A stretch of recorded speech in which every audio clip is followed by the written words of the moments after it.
All right, guys, we're watching some strong storms make their way into parts of South Texas right now, moving across the Rio Grande closer to Eagle Pass and moving into Maverick County, also into Dimmitt County, and even into parts of Zavala County. So we're watching these strong storms kind of move off towards the northeast. These are just the latest storms to go severe warned in our region. We talked a little bit earlier this afternoon about a strong storm that made its way through Real County. It actually ended up having ping pong ball size hail associated with it. So really large hail that was associated there. Thankfully that storm died out, and it continues to make its way off towards, we continue to have other storms form further on down to the southwest, moving off to the northeast. Let's see here. A lot of people saying they can't wait. Hopefully we don't have any severe storms. I know a lot of people can't wait for the rain. I love the rain too, but we don't want anything in the way of severe storms. We don't want anything in the way of hail, damaging winds, and all that is possible with these strong storms down to our south and west of the Bexar County. So let's take a closer look at this. Eagle Pass.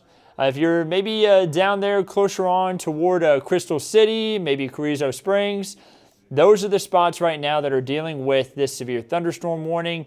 These storms making their way off toward the northeast right now at a pretty good pace at about 35 miles per hour.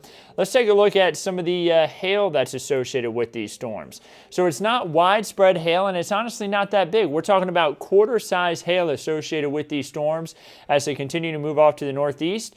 The big issue with these storms is that they could be producing damaging wind. So we're watching that very close as these storms move northeast.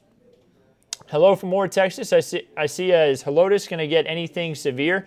The answer is it's very possible. These storms right now that are down toward the Rio Grande and closer to Crystal City and Carrizo Springs and Maverick County, southern Maverick County, they're moving northeast. So these are going to continue their way in this direction, and then they could impact parts of, let's say, Medina County, Uvalde County, Bexar County could get impacted by some of these storms. If they continue off to the northeast, Kendall, Bandera, Kerr County could be impacted by these storms. So all something that we're going to be watching very closely.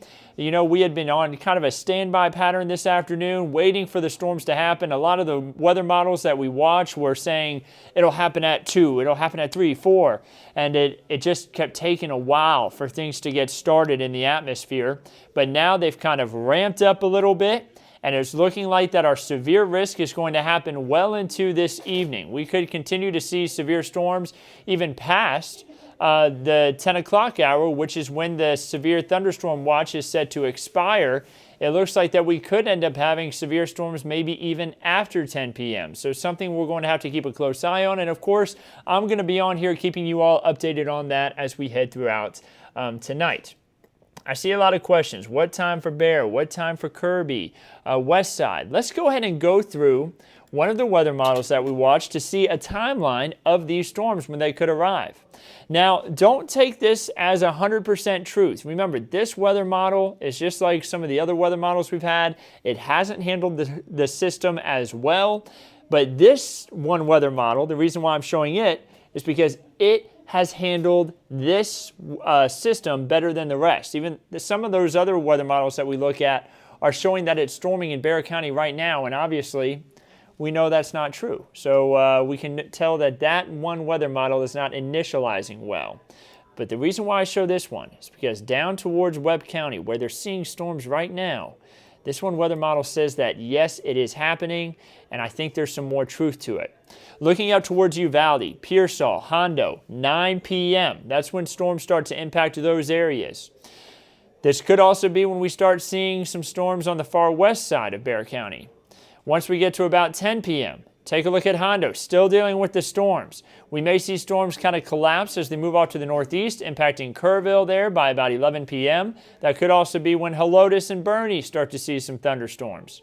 These then continue to move their way out to the northeast, impacting Kendall County, Gillespie County, Kerr County, and Blanco County there by about midnight. At that same time, we still could have another thunderstorm form and move into the Carrizo Springs area, move across through Pearsall by about 2:30 to 3 a.m., And then we may get another round in early tomorrow morning, 8, 9, 10, 11 o'clock, even up towards about noon, seeing more storms come in. All that very possible. We do have another chance for strong to severe storms tomorrow that we're going to be watching very closely. You'll see me in here again giving more updates with more storms tomorrow. So I see a lot of questions about what time will it hit this area? What time will it hit this area? Guys, really about 9 o'clock for the San Antonio region and stretching up towards Bernie. That's when we could see them start to get closer, really 9, 10 to 11 o'clock. Anytime within that time frame, we could see them get closer. Right now, things are just starting to ramp up, and now that things are now starting to come together for the storm systems actually happening, the weather models, I think, are going to start handling the system a lot better.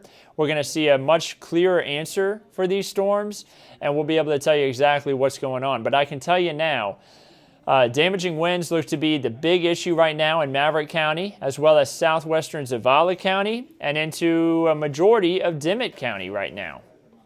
Seeing a lot of lightning with these storms. It's been a while since I've seen thunderstorms producing this much lightning in this short amount of time. In just the past 15 minutes, 1,824 lightning strikes.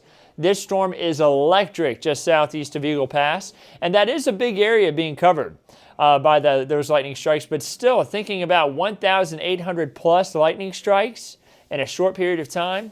Very powerful, very electric storm, and definitely one that you don't want to be outside in. So make sure that you're taking cover if you're in that area. We don't want anyone outside in a dangerous thunderstorm. When thunder roars, go indoors. That's what we always say. Heavy rain, though, associated with this one. Taking a look at hail again. Still looks like at most, maybe about quarter-size hail, but really not even seeing much issues with that. Damaging wind still looks to be the main concern with these storms. So you'll notice the motion on this. They still seem to be moving just off to the north and east. I'm going to get the latest update from the National Weather Service on these storms. Give me 1 second. I have a little tool here that I use to kind of gather the data that they push out. You see moving northeast at about 35 miles per hour. So let's go ahead and act like these are just moving due east, and they're going to continue to move due east the entire time, or excuse me, due northeast the entire time. Let me erase this, and let's go ahead and put a timestamp on this and extend it way out. So it's going to give me just a second to set this up, guys, because I know a lot of questions are coming in about when is it going to hit my area. So let me draw this out. We're going to extend this all the way up to San Antonio, guys. How's that? So there's the timestamps. Crystal City by about 7:35. You're probably already hearing a lot of thunder in Crystal City. La Pryor, by the time we get to about 8:06, you see Batesville by about 8:10. Dilley could be dealing with storms by 8:44. Once we get to 8:58, Pearsall, Hondo by 9:20. Lytle by 9:45, and then by 10:24, these storms could be in San Antonio. So that's a good broad spectrum, and gives you a little bit more knowledge on where these storms could be as we make our way not just through the next hour or 2 hours, but really all the way through the next 3 hours. Where are these storms going to be? Now, here's the thing. Things are going to change with this storm. Other storms are going to be possibly joining the cluster of storms that we're watching to maybe it even shrinks. But if this does stay on its current path and it doesn't make a turn to the north or it doesn't turn to the east and it stays with its intensity, we can expect strong winds in San Antonio by 10:24. We could expect the possibility for strong winds in Hondo by 9:20, maybe even a little bit of hail in Hondo by 9:20. That kind of just lets you know the type of situation that we have set up here. Will it hit McAllen, Texas area? No, not this storm, Beatrice.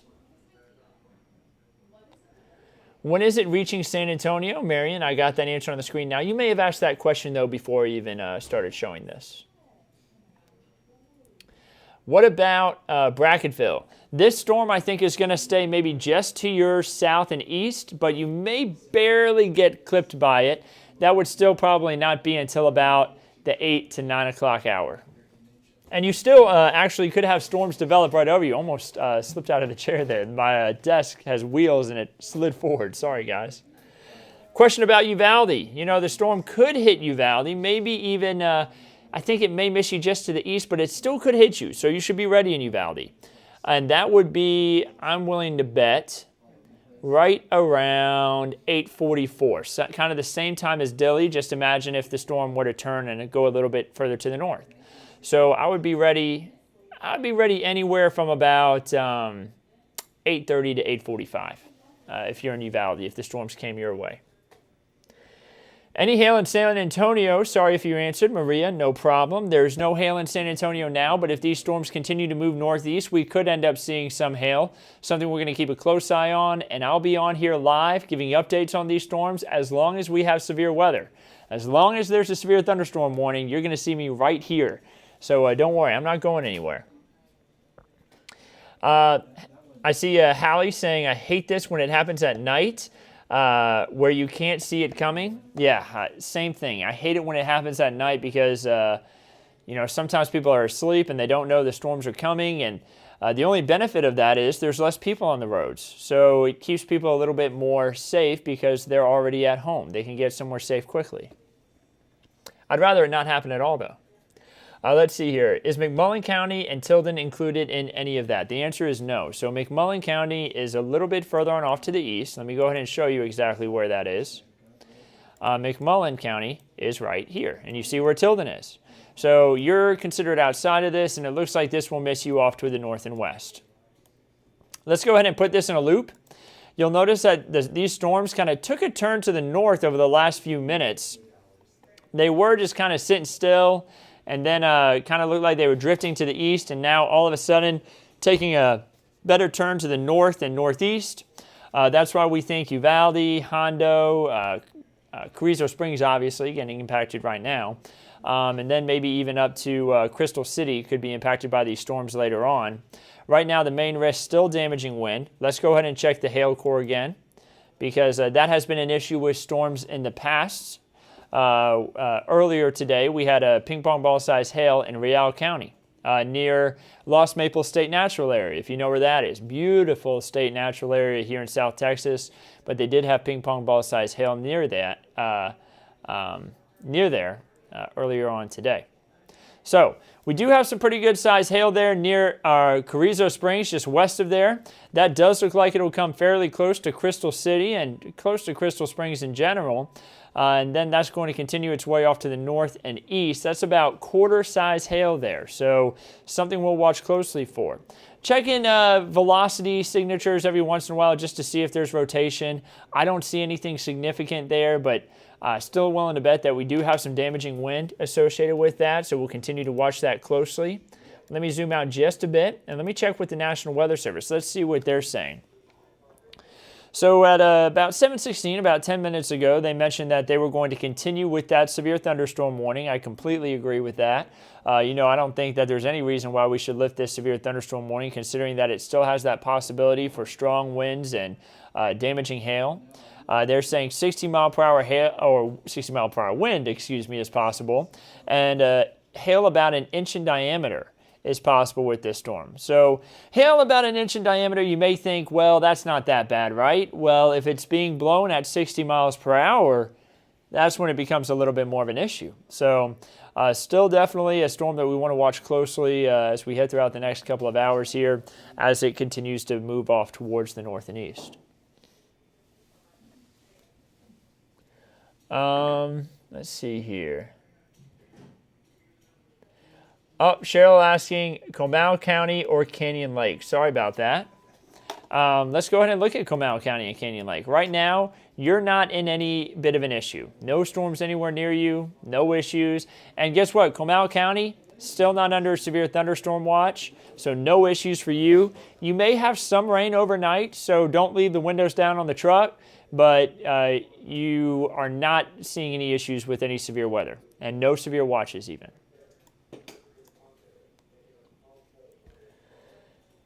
See here. What about Guadalupe County? Also not included in the severe thunderstorm watch. Let me go ahead and actually bring that up. It's been a while since we looked at it. The severe thunderstorm watch includes Atascosa County, Bexar County, stretching up towards Kendall County, and you see areas further on off to the west, where we currently have some severe warnings right now, like in areas of Dimmitt County, parts of Zavala County, and then into Maverick County. That's where we currently have a severe thunderstorm warning, and you see they're under that watch because conditions were favorable for severe weather development.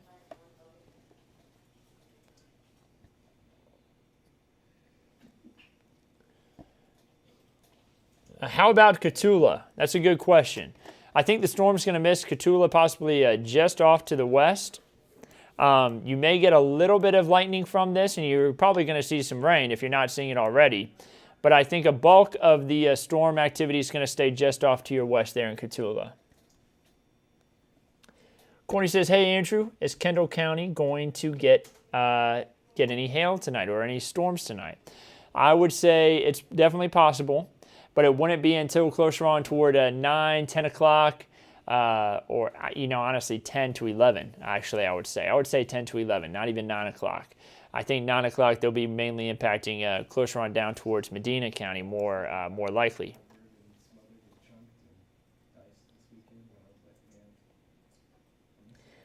I see it definitely doesn't look as bad as it did a couple Wednesdays ago. Yeah, I don't think it's going to be as bad. And knock on wood. But I don't think it's going to be as bad as what we had over towards D'Hanis and Hondo. Those were really intense thunderstorms. We have the possibility of large hail like that. So don't let your guard down completely. Right now, it doesn't look as bad, though. That's the good news. And let's hope it stays that way. I hope it stays that way myself. I don't like to see those big storms. Let's see here. How about New Braunfels? Comal County, not even in the severe thunderstorm watch. No issues for you right now. Nothing to be worried about. But if that changes, I'll let you know. How about Eagle Pass? Hector, that's a great question. You're under a severe thunderstorm warning right now. That storm, kind of the more intense part of it, I think is going to stay east of Eagle Pass. Let's take a look at those hail cores again. That kind of lets us know where the most intense parts are. You do have some pea-sized to nickel-sized hail south of Eagle Pass, but the really tough stuff, and the dark blue, kind of even closer to Carrizo Springs, that's going to be quarter-size hail. Let me go ahead and circle that for you. Right through here. That hail core is going to be making its way off in this direction. So maybe barely clipping Crystal City there, but you see that is going to stay east of Eagle Pass. There's still the possibility that another hail core could form into parts of Mexico and move toward Eagle Pass. But I'm not even going to finish off drawing that arrow because I don't want people to think that is actually happening. It's only a possibility. So keep a close eye on this storm. That's all I'm trying to get at, and I'll continue to keep you updated on it. Let's see here. Will D'Hanis get hit hard again? It's possible that you could see a lot of heavy rain. You could see hail. You could even see damaging winds. But it's not. I don't think this storm is going to be as bad for D'Hanis as the storm was a couple weeks ago.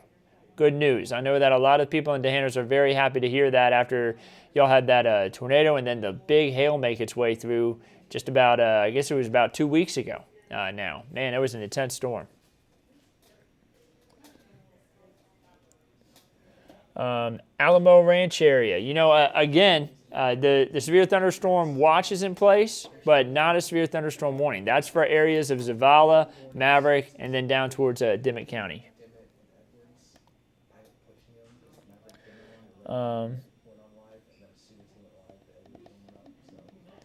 Is this the Model 1 of the severe thunderstorms, or is this Model 2 of the severe thunderstorms? So this is the HRRR, and this is actually what's happening now. I think you were asking what weather model I was showing earlier, and I can go ahead and show that again. This is the HRRR, and I think this is handling the storms a lot better. Now, the latest run of this weather model just came in. This is a new run, so this is important. I'm about to put my eyes on this for the first time, just like y'all are. The latest run of the HRRR just came in, and we now have back-to-back runs calling for this storm to make its way through Hondo at about 9 to 10 o'clock, and we're going to have the possibility for large hail and maybe even a little bit of damaging winds in places like Pearsall, Cotulla, Hondo by about 10 o'clock. Watch this storm continue to move its way through. It's going to weaken as it gets closer to San Antonio, but we still could have some hail, especially on the southwest side, by about 11:30. Let's continue through the timeline. Once we get to about 1:32 a.m., things really quiet down. And then once we get into 7:30, 8 o'clock, storms ramp up again. Some of them could be strong to severe moving through the hill country. And then we see things, I think, maybe quiet down a little bit as we get closer on toward noon. So that's pretty good news there that things are going to get quieter maybe at that time tomorrow. But it is looking like we are going to have some strong to severe storms move through as we continue our way throughout the next few hours. This complex that's down towards Dimmitt, Maverick, and Zavala County could hold together and continue to cause some problems for our friends in Uvalde, Medina, and then into parts of Rio County as well as they continue to move off to the north and east. What about Castroville? Great question. You know what? Let's go ahead and do another timeline on this storm. So I'm going to draw this out, guys. So by the time we get to about, let's see here, 8:41, Freotown could be impacted. 9:01, Pearsall could be impacted. You see that Hondo High School could be impacted by about 9:12. So I would say right at about that same time for Hondo, or maybe about 5 minutes later for Castroville.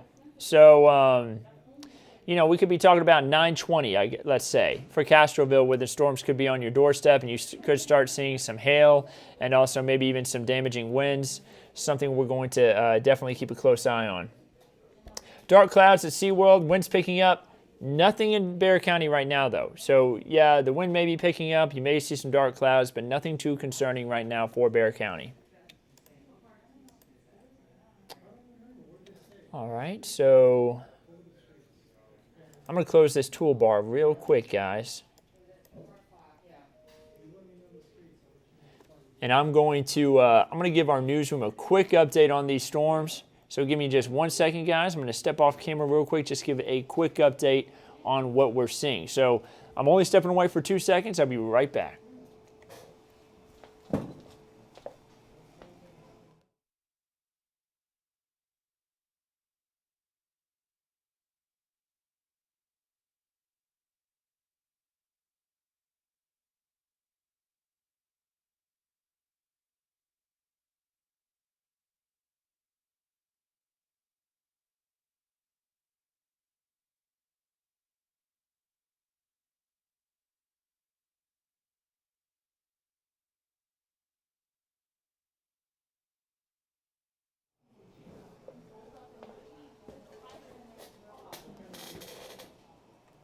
All right, guys, I'm back. Just wanted to give the newsroom a quick update there. I see some people saying ready for some rain. Castle Hills area asking about that, asking about Bexar County. We could see strong storms in Bexar County by about 11 o'clock. And we actually just looked at the latest run of the HRRR. I'm going to show it again if you would like to see it. So let's go ahead and bump that back up. And Jackson, you may want to watch this too. So just a quick update. I was just letting our digital team also know the timeline of these storms. By the time we get to about 9 p.m., we're going to see strong storms. This is that cluster of storms that's right now in Maverick, parts of Zavala, and into parts of Dimmitt County. Going to start to move up towards portions of maybe even impacting Cotulla, impacting Pearsall, impacting Uvalde and Hondo there by 9 p.m. We continue through the timeline, and you'll see the storms make their way even further off to the northeast by about 10 o'clock. Once we get to about 11 p.m., these storms are going to be on the doorstep of Bexar County and could be bringing some, again, large hail and damaging wind. That's the main threat with these storms. They continue to move off to the north and east, and as they move through Bexar County, they're really going to collapse quickly, it's looking like. Quieter conditions move in by the time we get to about midnight, I'm willing to bet, and then we're left with quiet conditions overnight and into the early morning hours of tomorrow. Notice that by the time we get to about 6:30 and 7 o'clock tomorrow morning, though, something's going on over here towards the Rio Grande near Valverde County and off into Mexico. That's going to be another cluster of storms that sweeps through. And let me actually run this back just a bit, guys. By the time we get to about 8:30 a.m., see them moving through. They continue through by the time we get to 9:30 a.m., and then things will finally quiet down there for a little bit. It's looking like closer on to noon, maybe a few more storms popping up over Bexar County. We could see some more storms tomorrow afternoon, but it's looking like we will get at least a little bit of a break overnight until we head in closer on to the morning commute hours of tomorrow.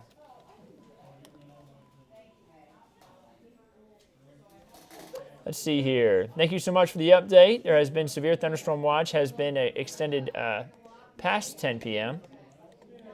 Yeah, I thought that they were going to do that, but I had not seen that just yet. I'm not sure if you were telling me that they had extended it, but it looks like it's actually still in place just until 10. Yeah, severe thunderstorm watch still just in place until 10 p.m. I wasn't sure if you were telling me that it has been extended, or I'm not sure if you were asking if it could be extended. There's a possibility. So just know that. They could extend that. But right now they're keeping it till 10. Allison wants to know, is there a chance of tornadoes tonight? You know, whenever you have a severe thunderstorm, there's always a chance that you could end up with a tornado. The chance for tornadoes, though, is very low.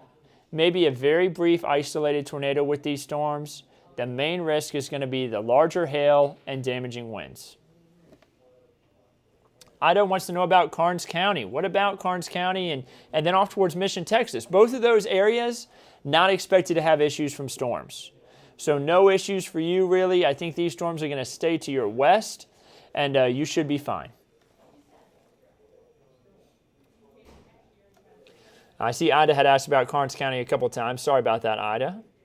Trish wants to know about San Marcos. I think San Marcos is going to be fine tonight.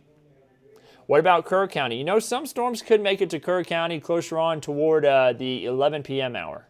So keep a close eye on that. But I think these storms will be weakening as they get closer to Kerr County. I think New Braunfels will be fine tonight. So a question about New Braunfels. So that was a quick Q&A, I guess you could say, answering questions on Facebook. Some of you may be watching from the KENS 5 app, kens5.com, and also on YouTube. We try to answer a few questions that people may ask on Facebook as we do this coverage. So the severe thunderstorm warning continues right now down here towards southwest portions of the KENS 5 viewing area, Carrizo Springs, heading up towards La Pryor, Crystal City, Eagle Pass, all being impacted by this pretty intense thunderstorm as it continues to build off to the north and east at about 35 miles per hour. Still seeing a little bit of hail in there, but hail honestly hasn't been too much of an issue with this storm. It definitely hasn't been as large as what we had last night with that one storm that moved from Mason County down into Blanco County, where we had ping pong ball size hail, or the storm that we had ping pong ball size hail in Real County earlier on today. We still have some strong winds with this storm as it moves northeast. Likely Crystal City just now getting a pretty good gust through there. What about driving in the morning in San Antonio? Kelly, right now, some of our weather models are saying that we could have some strong storms in Bexar County around that time. But the further you get out from the actual time that it is now, the less well the weather models are handling these storms. So I would say check with meteorologist Paul Morales in the morning. He'll have the latest update with the weather models and what they're showing and what the radar is actually showing at that time. But the weather models have not been doing very well with these systems. That's the only reason why I say it like that. The probabilities are there, but they're also lower, is what I'm trying to get at. Anything for Pearsall? Yeah, this storm right now that's down to your southwest may very well impact you as it continues to move north and to the east. It looks like the stronger part of the storm may be going a little more due north. Eagle Pass area may get some strong winds. Thundering and darkening clouds, a little windy in Uvalde. Yeah, you're likely hearing the thunder from these storms down to your south. Are we going to have hail in Southtown? It's possible closer on to around 10, 11 o'clock tonight. But these storms are going to be weakening as they move through Bexar County, it's looking like. So don't put your money on it. It's possible, though. What about Cuero? Cuero is absolutely fine, Anthony. No issues for you tonight. Lydia wants to know about Del Rio. You know, we still could have some storms towards Del Rio overnight, something we're going to be keeping a close eye on.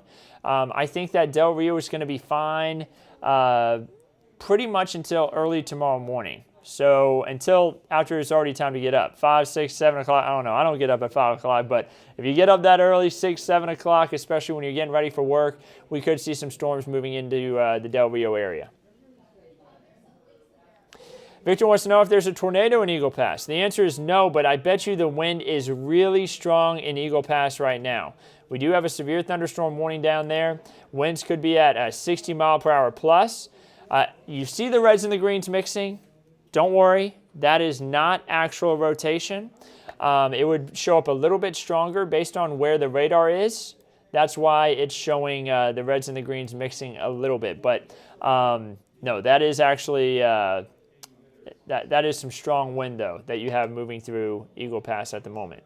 So let's see from the National Weather Service what they have to say about that storm. They are continuing the severe thunderstorm warning. They're still saying that it's 60 mile per hour winds possible with inch-size hail. The severe thunderstorm warning continues until 8 p.m., and this was said by the National Weather Service just less than 10 minutes ago.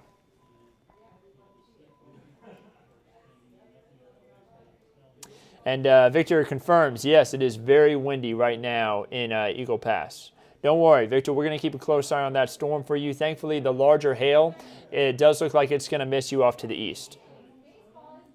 Brandon wants to know about hail in Converse. The answer is no, you're fine. It may be a little bit of hail around 10, 11 o'clock, but the storms will be weakening as they go through, so it's less likely. What about Karnes City? I think Karnes City is going to be fine, Amy. We've had a lot of questions about Karnes City tonight, and Karnes County in general, but I think Karnes is going to be fine. What about Hondo? Sabrina? Yeah, you know, I do think these storms are going to make it to Hondo, and I think that's going to be around 9, 10 o'clock whenever those storms really arrive on your doorstep. Looks like my system's freezing up just a little bit. Maybe it's having trouble counting all those lightning strikes down there in this storm. There's a ton of them, that's for sure. Questions about Hondo again. Sabrina, I'm actually seeing some of these. Y'all are actually hearing me a little bit later right after I answer the question. So if you didn't hear me, feel free to ask it again. But Hondo around 9 or really, 9 to 10 o'clock. Brenda wants to know about hail in San Antonio. These storms will be weakening as they move through San Antonio, but maybe if they hold on just long enough, maybe around 10, 11 o'clock, we could have a little bit of hail in parts of Bexar County. How about Comal County? Nathan wants to know. I think Comal County is going to be fine tonight. I think these storms will be weakened by the time they arrive on your doorstep. All right, so a lot of lightning in this storm. Let's go ahead and count the lightning strikes, and I'm going to try to only include the counter for a smaller area because we could include that other storm that's deeper into Mexico, but the amount of lightning, lightning in the last 15 minutes, 2,000 plus strikes. This is an extremely electric storm right now that is moving deeper into parts of South Texas. I mean, if you got 2,000 plus lightning strikes, that just lets you know that it's a noisy one. A lot of heavy rain, pretty good updrafts. That's why we could be dealing with a little bit of hail in this storm to go along with it. A lot of questions about San Antonio. No issues right now in San Antonio with any large. No issues in San Antonio with any large hail. No issues right now with any storms. Everything's pretty quiet right now, so we're fine. We're going to watch these storms, though, just in case something does change.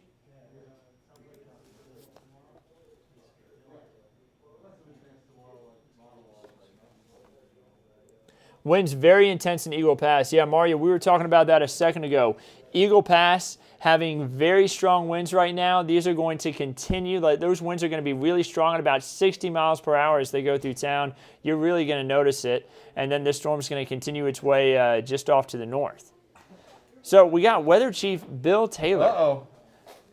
And What's happening, buddy? Yeah, I'm going to try to step back just a bit. We try to social distance the best we can, of course. Right, yeah. I'm masking up. And Greg Matthews, our we're going to have to zoom out just a little bit. So sorry, guys. Content editor-in-chief right now. Thanks for the help, Greg. I appreciate that. Greg. We're both here, and well, we can both show you, a little Radar. bit of radar. Yeah. So you were I just noticed you were doing a little velocity work. What'd you see there? It's just looking at those strong winds down towards Eagle Pass. I mean, it looks like we have some possibly some straight line winds down there, about 60 mile per hour. So not the most intense thunderstorm, but you're definitely going to notice it. A lot of people in chat have been telling us about the winds pushing through Eagle Pass right now, how strong they are. One thing's for sure. I mean, this will be an intense line of rainfall that certainly has a good potential to hold it together. The hill country action hit a brick wall of warm air aloft, and you see the first round from this afternoon across Rio County not even make it to Bandera. Right there, right off the top of this loop here, you can see that one cluster just dies out before even reaching Bandera, Texas. But this cluster is very impressive, and I mean, there's a tremendous likelihood that this holds together and at least is some heavy rain in the metro by tonight. Yeah, I mean, we could really have some heavy rain and then also a lot of lightning. I mean, I was doing the lightning counter on it a second ago. 2,000 plus lightning strikes. Wow. I mean, now that was over dangerous. A pretty big area, but I mean, you think about one storm doing that much lightning. Oh yeah. That's a dangerous storm, powerful storm, a lot of strong updraft, and man, a lot of really heavy rain to go along with it. So Naomi, Castroville, I would definitely say yes. I mean, Hondo, Castroville, Medina County, definitely in the crosshairs as this comes up. Pretty much the I-35 corridors we get into later tonight. La Crosse as well, Diane, absolutely. I mean, but once you start getting into eastern Bexar County, I mean, keep in mind that even the watch ends there. So, the thinking as of now is that everything does weaken as it moves into the city. The other part of this, Andrew, I think it's going to slow down. Even if what do we have it at now? Yeah, it's about 35 miles per hour right 35, now. Right. It could really slow down. And don't forget, I mean, this kind of heavy rain, this could lead to some localized flooding issues. Yeah, and the National Weather Service actually just issued an aerial flood advisory for Dimmitt and Maverick County. And, I mean, just like what you just said, yeah. I mean, heavy rainfall real quick could lead to some ponding, at least in some low-lying areas.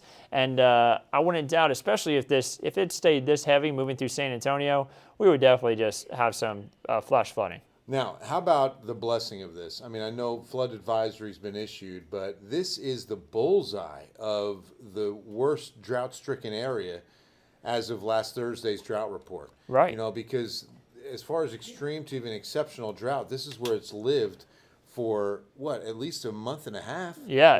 This has not changed. This is the area that's really needed the rainfall. And honestly, this is also an area that when you get this amount of rain this quick, it really can kill a drought quick because they don't get as much rain typically. So if they get all this rain at once, that's a spot where you can really see the drought get killed quick by a storm like this. Well, we went from extreme drought, we skipped severe, went right down to moderate with that one round of rain a week and a half ago.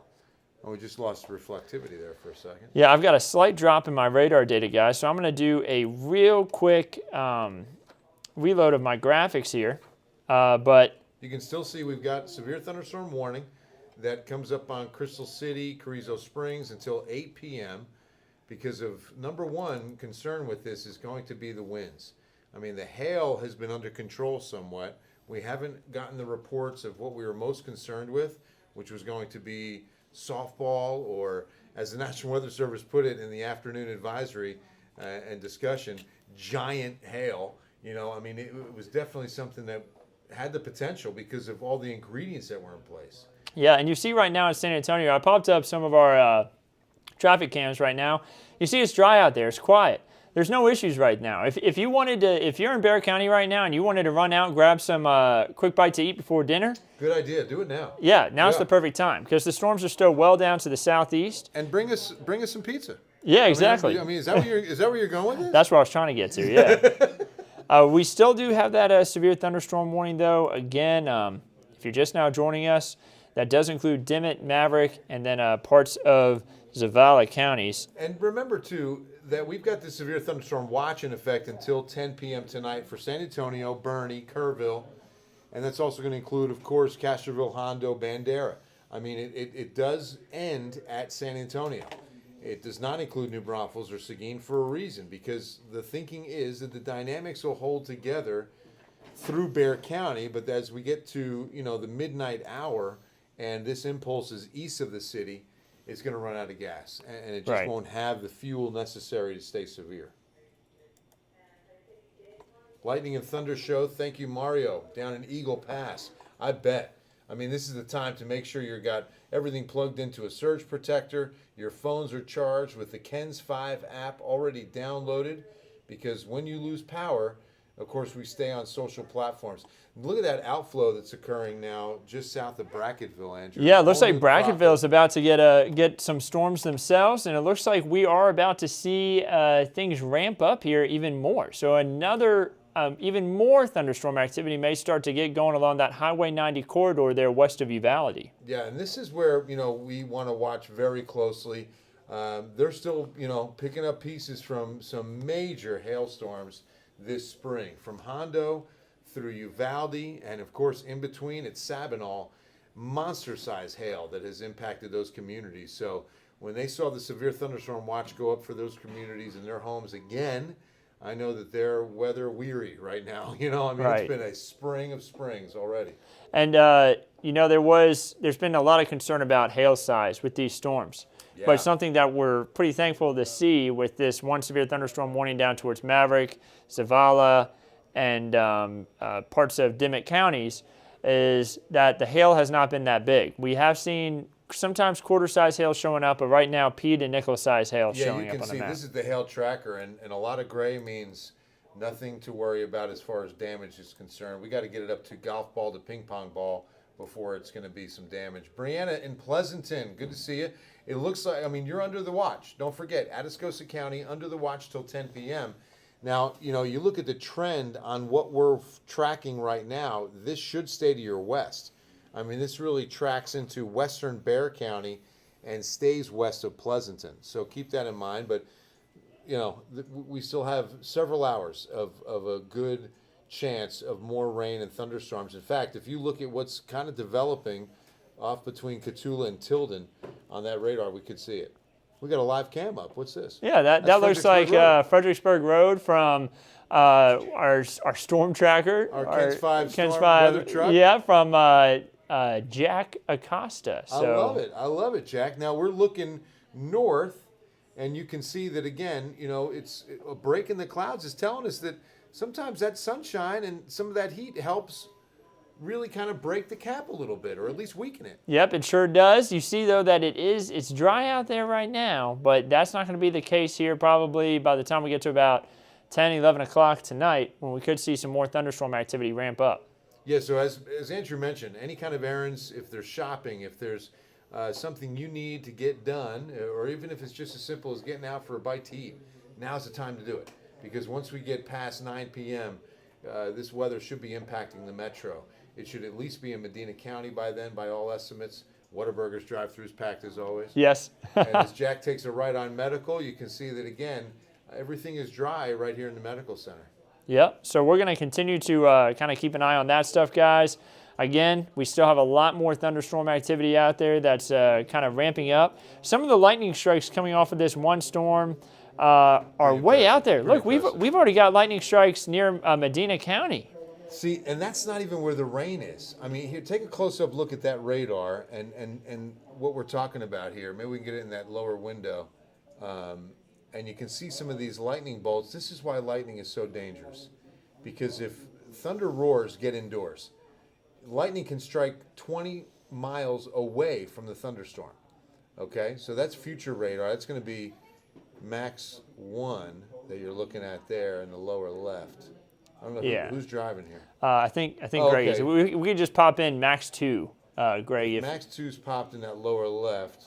Okay, I'm sorry, I need RS. Okay. Because we got the two weather computers. This one's showing us 11 p.m., which, by the way, you can see how things might be tapering off as they move closer to the city. Yeah. All right, now you can see what we're talking about. Thank you, Greg, so much.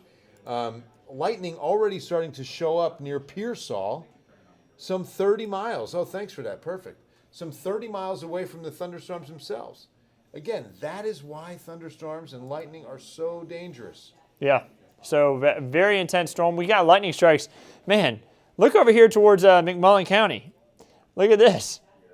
I mean, that's way out That's there. 70 miles So, I mean, we've got a really strong Picking up a thunderstorm lightning that's bolt. throwing That's out lightning just everywhere in every which direction. So hail a TPC for Steph, it's possible, not probable. You know, because as these storms move north, we're running out of daytime heating. It's going to fight the cap, and that's going to be a high hurdle to clear tonight for these storms to hold together for San Antonio and remain severe and produce large hail. And this may become our next severe thunderstorm. Right now, it's not severe yet near Brackettville. We've got nickel-sized hail possible in that. And this may end up becoming our next severe thunderstorm. Right now... yeah, significant advisories coming out on this because it could intensify quickly. I mean, this storm already producing some penny-sized hail, winds of about maybe 40 to 45. So under the criteria of a severe thunderstorm, but that changes quickly. Yeah. This environment, you remember, I mean, a week ago tonight, those two showers that, you know, started up over Medina County were literally two isolated showers, and within 20 minutes, they were supercells. Yeah. And they ended up putting down baseball-sized hail in downtown. So, I mean, it happens quick. And this one's moving east at 35 miles per hour. So that lets you know we've got storms moving north and east to the south. That one's moving due east. Places like Uvalde and over towards Hondo, looks like we're going to have a lot more thunderstorm activity there. Felicia's husband got worried, said, uh-oh, they're both on. This could be bad. Not at all. You know, we got the Spurs on Ken's 5, and we're only going to interrupt that game if absolutely necessary. We're going to run crawls on the bottom of the screen. So I came out of the studio just to, you know, kind of tag team with Andrew in here. I also wanted to talk about some of the other questions coming in. Hail around Redbird Ranch by 211. I don't know exactly where that is, Maria. I apologize, but I want to get a better idea as to where that is before I answer. And I got a good update. No more severe thunderstorm warnings right now in South Texas. That is great news. So Wow. the winds have died down a little bit. It's probably still really gusty. Don't get me wrong. If you're in Eagle Pass, you're probably like, man, what are you talking about? It's super windy. Yeah. It's probably really windy in Brackettville. A lot of lightning. The hail, Crystal though, that City, we've too. seen, the hail has been so small. Yeah, We've talked yeah, about that and how yeah. thankful we are because hail had been one of the bigger threats that we had today. Softball size was in the forecast. Right, and Real County, now they still got big hail. They had a ping pong ball up towards Lost Maple State Natural area, but thankfully that was the biggest hail we've had so far. I'm knock on wood. I hope that's the largest hail we have all night. We don't want severe. But we still do have that heavy rain and a lot of lightning, intense thunderstorms making their way off to the northeast towards the Highway 90 corridor there near Uvalde, Pearsall, and the 35. And remember, we've already seen an advisory on that cell west of Uvalde. It's going to be just south of Brackettville right now. So that's going to be the one that we could see go under a warning next. We'll keep an eye on it. But remember that the parameters for a severe thunderstorm, to get that distinction, you have to have 1-inch diameter size hail, and you also have to have winds of 55 plus. Yeah. So the winds, I mean, 45 plus is going to get your attention. 50 is going to move some things around, okay? And then penny-size hail or pea-size hail. So this can be a very strong thunderstorm, but just under the criteria of severe. I mean, there's still a tremendous amount of updraft by just looking at the amount of lightning that we're getting with this. Yeah, I mean, there's tons of lightning. It's very strong storms. Thankfully, though, I'm going to check hail again. I keep checking it, guys, but it's because it changes a lot. Yeah, right? hail Really. hail is the main threat, and that storm that's in Brackettville is intensifying so fast It really that is. we may have the updraft picking up there. And it has the largest hail in the area right now, just at about nickel size Yeah, you see possible, that little estimated blue by showing radar. up now, so. Yeah, estimated by radar. So that's Highway 90. Maybe not somewhere where you really want to be driving right now. But we're going to watch that storm close, guys. Our Ken's 5 Live traffic weather truck going out I-10. So this is going to be I-10 westbound. It's coming up on 1604, where you can see some of the breaks in the cloud cover. Still a warm and humid night here in the city, so conditions are in place. Dew point's been at 70, 71. I mean, this air is right. And that's why if this impulse, if this outflow and area of rain holds together, it'll definitely put down at least half an inch to an inch of rainfall in San Antonio and the metro tonight. Yeah, so Because it'll slow down. yeah, just be ready for that rainfall. And again, we need the rain. Yeah, we just don't want to flood. And especially where it's falling now. Right. I mean, right across Highway 83, coming up on 57, and even up to 90. I mean, it's definitely going to get some very heavy rain tonight. We do have a little bit of an audio issue, so guys, I'm going to do something real quick to try to fix that real quick. Just give me 1 second. Let me pop up the radar there for a moment while I fix that. Yeah. And let me just do a quick thing. We're going to actually turn off something just real quick. You're going to see us disappear, and we're going to come right back on.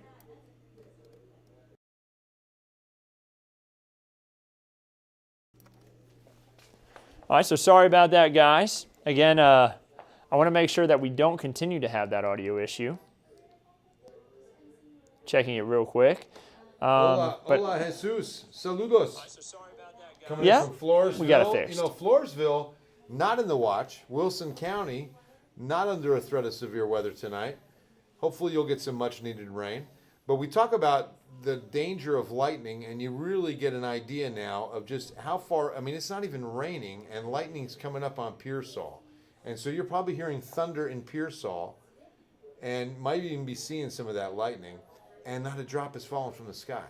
So lightning, you know, there's an old weather phenomenon called bolt out of the blue, where sometimes even in blue skies, a bolt of lightning will occur 50, 60 miles away from the thunderstorm, because there's enough cloud-to-cloud charge that it just sends it so far out that it finds a strike channel and occurs that far away from a thunderstorm. Don't ever underestimate the threat of lightning. Lightning used to be, years ago, was the #1 killer. Yeah, it's nature's #1 killer years ago. Definitely a violent thing, and definitely one of the bigger reasons why we want people to head inside whenever you hear that thunder rumbling outside. You're close enough to where you could get struck by lightning. I see a lot of people saying thanks, the audio issue is fixed. By the way, big shout out. Whenever you hear something that may be a little bit off, I have to keep the volume down right here because, please tell us. Because or else you would hear a big echo. But I keep the volume down on my phone, so if you hear audio issues, sometimes the system may do something weird, and I can fix it real quick. So appreciate y'all for giving us a shout out there. Please let us know, because we won't be able to hear it ourselves. You're going to be our ears on something that goes wrong with audio. I see. What about Uvalde County? It is about to storm there big time. Nothing severe there, but we do have a strong storm that's going to be impacting Uvalde County. Right there along Highway 90 where you're at, I think the storm is going to make its way just off to the north and east, and you're going to be impacted there. Absolutely. Significant weather advisory. Caney, Maverick, northwestern Dimmitt, southern Uvalde, Zavala, and southwestern Frio until 8:45. So when the National Weather Service puts out a significant weather advisory, it's not enough to put out a warning. We're still under the watch till 10, but we're kind of in between those. It's, in other words, it's a significant thunderstorm. Well, there goes a warning as we speak. There it is. Yep.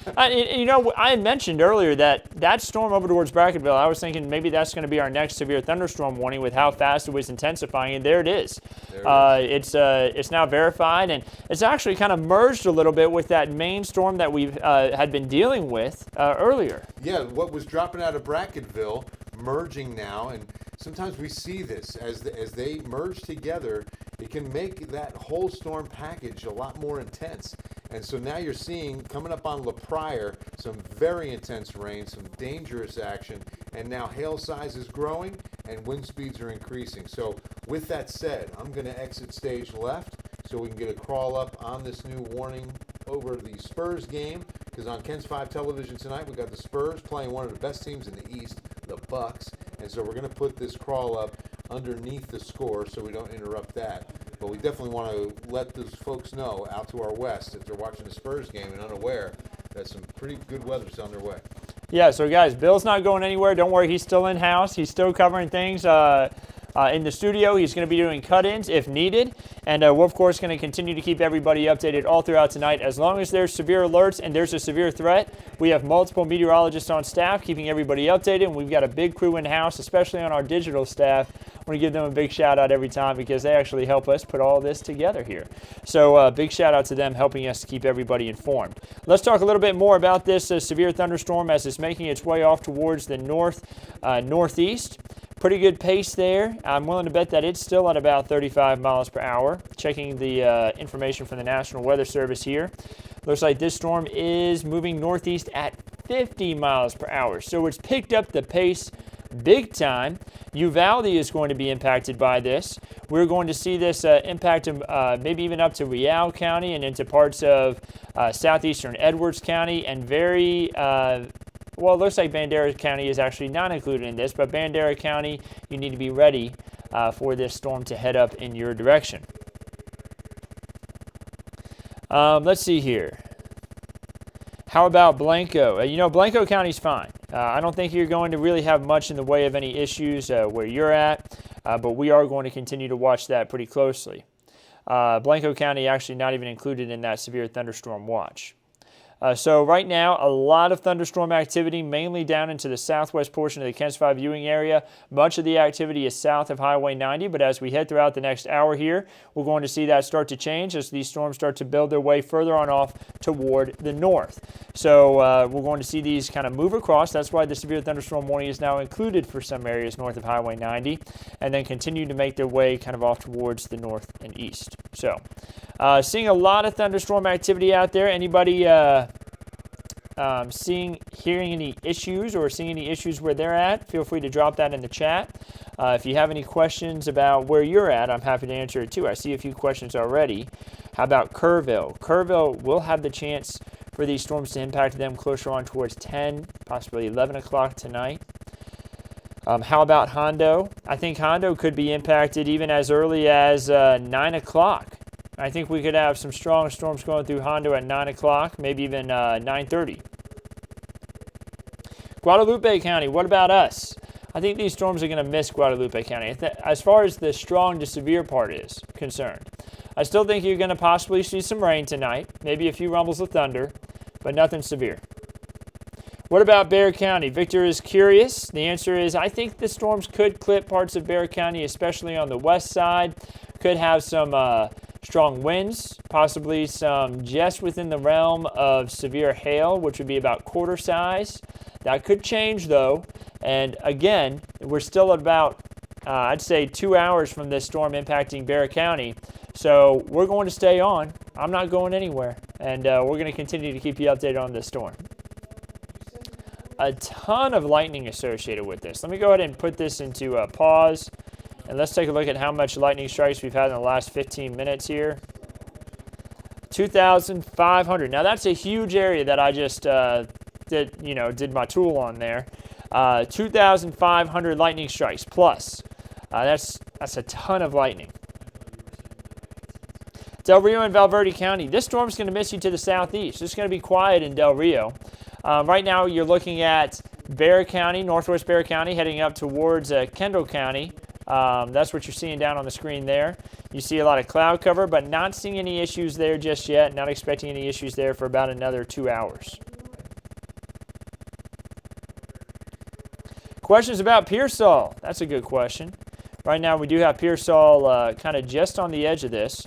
No severe warning for you, but definitely probably starting to hear a lot of thunder, probably seeing a little bit of rain now, and could end up having some strong gusty winds here pretty soon.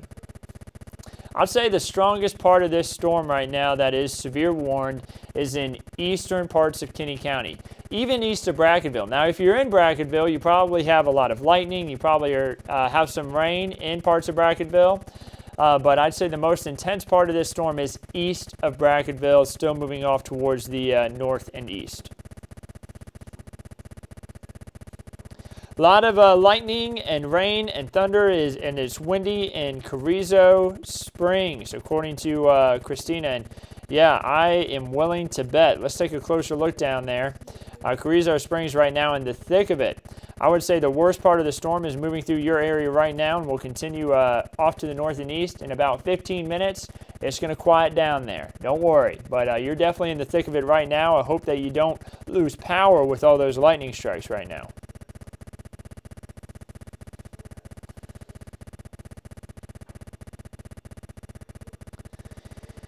Merlin's saying, I guess I should cover my car again for downtown San Antonio. Merlin, I don't think downtown's going to have as much of an issue. I think that the threat for larger hail is going to stay to the west, but it's always good to stay prepared. That's why we do these updates, so people can be prepared in advance instead of just when it's already happening to you. We want to make sure everybody's ready ahead of time. I see a question about Carrizo Springs. Rosie, yeah, you're in the thick of it right now. We're taking a close look. Maybe some pea-sized hail, a lot of lightning. Nothing severe, though. The severe part of the storm is off to your north. La Pryor, just off to your northwest, the severe thunderstorm warning was issued. Uvalde is included in that severe thunderstorm warning as it continues to kind of move off to the northeast at a pretty quick pace there. Again, 50 miles per hour, so really rushing it. How about Divine? Right now, no issues. You're fine. This is well to your west, but we do have these storms that are down to your southwest that are going to possibly just make it to you, bring you some heavy rainfall, some gusty winds, and a lot of lightning. Could even cause some power outages, but nothing severe with those storms as of right now. Now I'm going to check the latest from the National Weather Service, see what they're seeing.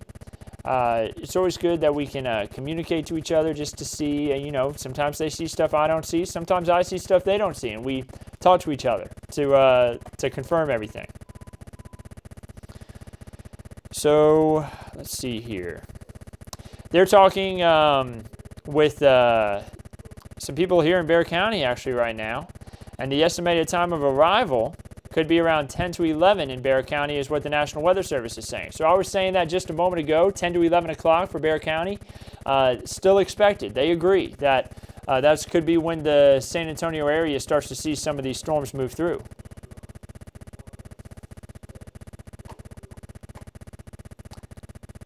And remember, if they're talking about 10, 11 o'clock, that means that they could actually end up extending the severe thunderstorm watch, which right now is just until 10 o'clock. But we still could see that go even further if these storms continue to hold together and continue to be stronger.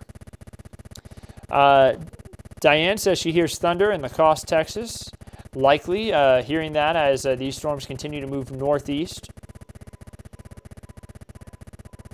Vanessa says it looks like Del Rio is getting lucky so far, and you sure are. These storms are staying off to your east. But we do have some back building off to the west there, and it looks like some storms may barely clip parts of Del Rio, but it looks like the really strong stuff is going to stay east of Del Rio. That's the good news. Now seeing lightning south of Hondo. Yeah, these storms are getting closer and closer to Hondo. A lot of lightning, a lot of heavy rain. Nothing severe right now. No severe warnings for Hondo, but if these storms do intensify, that could change. It says some sort of an audio issue on the Facebook. Some sort of a drum roll. Yeah, that is odd, guys. I can barely hear that myself. I'm going to see if I can fix that audio issue real quick. Give me 1 second, guys.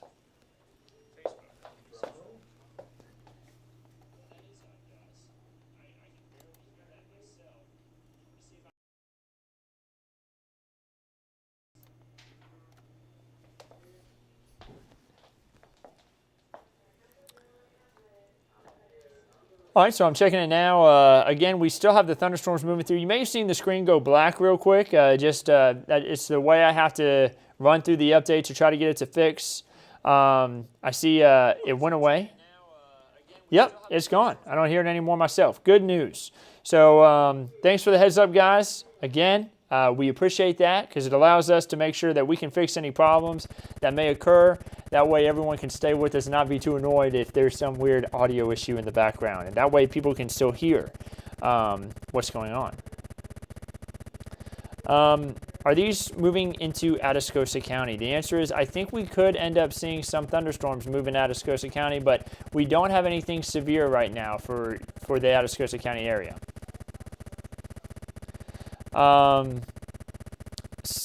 Sylvia is talking about a tornado in Eagle Pass. We don't have any tornado warnings in Eagle Pass. No tornado there. May have had some strong wind, but no tornadoes being reported there as of right now. But if that changes, I'll let you know. A lot of people saying that audio issue is back. I wonder if it has something to do with my my cable here. Let's see if that fixes it. If that changes.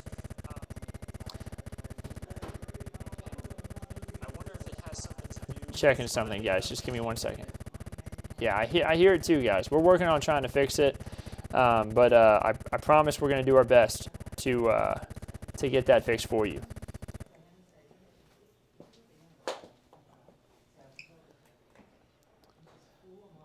You know what? Felicia's making a good point here. She's saying it's the car. And Felicia, I think you're right. I think it actually could be from the car. And you're right. It is. Okay, so Felicia, man.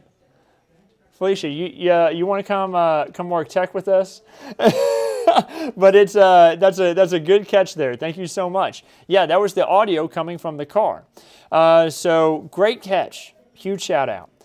Jenny says it was back whenever the car was on, and Matthew says agree, it's the road. So thank you for the heads up, guys. Good catch. Good catch. So let's continue to talk about the showers and storms. Again, Uvalde and into Kinney County. Again, when I'm trying to think weather, sometimes this other stuff, it's not going to click as easy when I'm trying to focus so much on the thunderstorms. Great job, guys.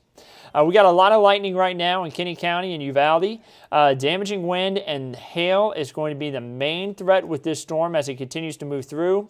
Maverick County right now seeing the thick of it right now. We also see it in parts of northwest Zavala County. The severe thunderstorm warning does not include Crystal City. It does include the town of Uvalde. That's where I think one of the stronger parts of the storm is going to move through. It does include Camp Wood, and I think that the storm will make it up there as well. Marcus says, been telling you it's the weather vehicle for a while now. Marcus, I'm sorry, I missed it. I've got a lot of comments coming in here, and I must have just missed it. Vanessa says, anything in Helotes? Nothing right now, but we could see these storms make it up to your area here over the next about 2 hours.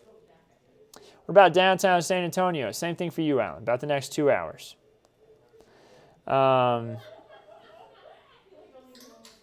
Sandy says, any rotation? No, not seeing that right now, but I'm happy to pull up wind for you to see if there's anything. Everything you're seeing here just south of the radar site, the reds and the greens coming together there, that's not rotation, don't worry. But we are going to continue to watch these storms closely for that. Now, where you're seeing those bright greens, those are really strong winds. That's going to be the whole reason why this severe thunderstorm warning was issued. So if you're between Brackettville and Uvalde, that's going to be where the strongest of the winds look like they're going to push through. And that's going to be the whole reason why we have a severe thunderstorm warning in place. The hail, yes, it could be a bit of an issue. You see some of those dark blues. That's going to be where we have quarter-size hail. That's going to be considered damaging hail. That's when we have a severe thunderstorm issues, whenever we're talking about quarter-size hail. So that and then the strong winds moving through could be the main issues with that storm. Let's take a look at the winds and some of these storms further on down to the south and east. Obviously not as strong. You see that little bit of red and green down towards Asherton. That's really not that concerning. I'm not worried about that, but we're going to continue to watch that closely. And again, it appears that the strongest winds are still just west of La Pryor and heading towards that Highway 90 corridor between Uvalde and Brackettville.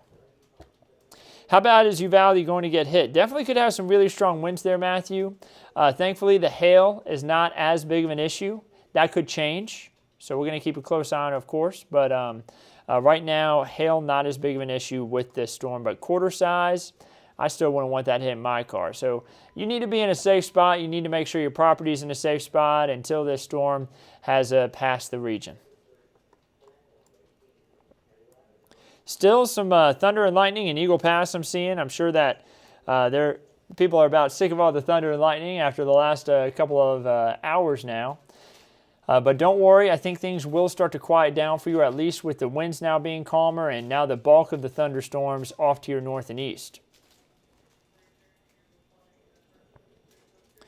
Eric wants to know, so when the storms hit San Antonio, what is the chances of them dying down? I'd say very good. As these storms continue to move northeast, I think they're going to continue to kind of weaken eventually. As they get closer to Bexar County and closer into Kendall and Kerr County, I think they are going to weaken. I still think there's a possibility that they could be severe, but not to the intensity of huge hail and to the intensity of really damaging wind, maybe just within that realm of being severe. See, what about Schertz, Texas? I'm not too worried about Schertz, Texas. Once they get to that far into Bexar County, I think these storms are going to weaken a lot. I see, is there another round late? You know, it's possible we could have some more storms early tomorrow morning. But not as much as far as like early in the morning, like 2 a.m. So let's take a look at the timeline. By 10:30, storms arrive in Hondo. They continue to push through and kind of collapse as they move through Bexar County. By the time we get to 3 a.m., you see things are quiet. But once we get to about 6, 7 a.m., storms approach Del Rio. And they move across as we head throughout the early hours of the morning and into tomorrow around noon. Storms still kind of moving through there along the I-35 corridor. So we are expecting another round tomorrow, but not necessarily super early in the morning. Going to be kind of just around or after sunrise tomorrow when they arrive in Del Rio. Zach wants to know about New Braunfels. I think New Braunfels is just fine. I see you've been checking the radar throughout the hour, and it looks like Bulverde is in the clear, at least for right now. But these storms could still put down some heavy rain in Bulverde. Don't leave the windows down on the truck. Trust me, guys. How bad for D'Hanis tonight? Terry, the answer is you could see some really intense thunderstorms here pretty soon. Nothing severe, though, as of right now. It looks like the severe part of the storm will stay to your west. Not impact, I think, all of Uvalde. I think the strongest of the winds will stay further west of Uvalde, but still could get some of those severe winds through parts of town. So just heads up. Should be ready for it if you're there. What time and how bad is Uvalde getting hit? All right, let's talk about that. I see that question there, and Uvalde is kind of next up for these storms. Just give me 1 second, guys. Honestly, I could put the timer out on it, and I'm going to, but it's really kind of already on your doorstep. And it's going to be about 60 to 70 mile per hour winds, I'm thinking. And then also, as far as hail is concerned, quarter-size hail or less. Taking a look at the hail, still looking pretty good there. Southwest of Uvalde, you see the dark blues. That's about quarter size. So still something that you don't want to hit in your car, that's for sure. So let's go ahead and put a timer out on this. I'm going to try to draw this the best I can as the shape of the storm. Seeing Uvalde being impacted by 8:42. Honestly, this storm is moving a little bit faster than that. Let me change the speed on it.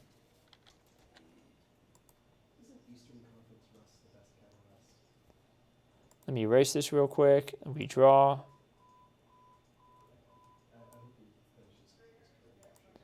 All right, so Uvalde could be impacted by 8:38, so a little bit quicker. That's what I thought.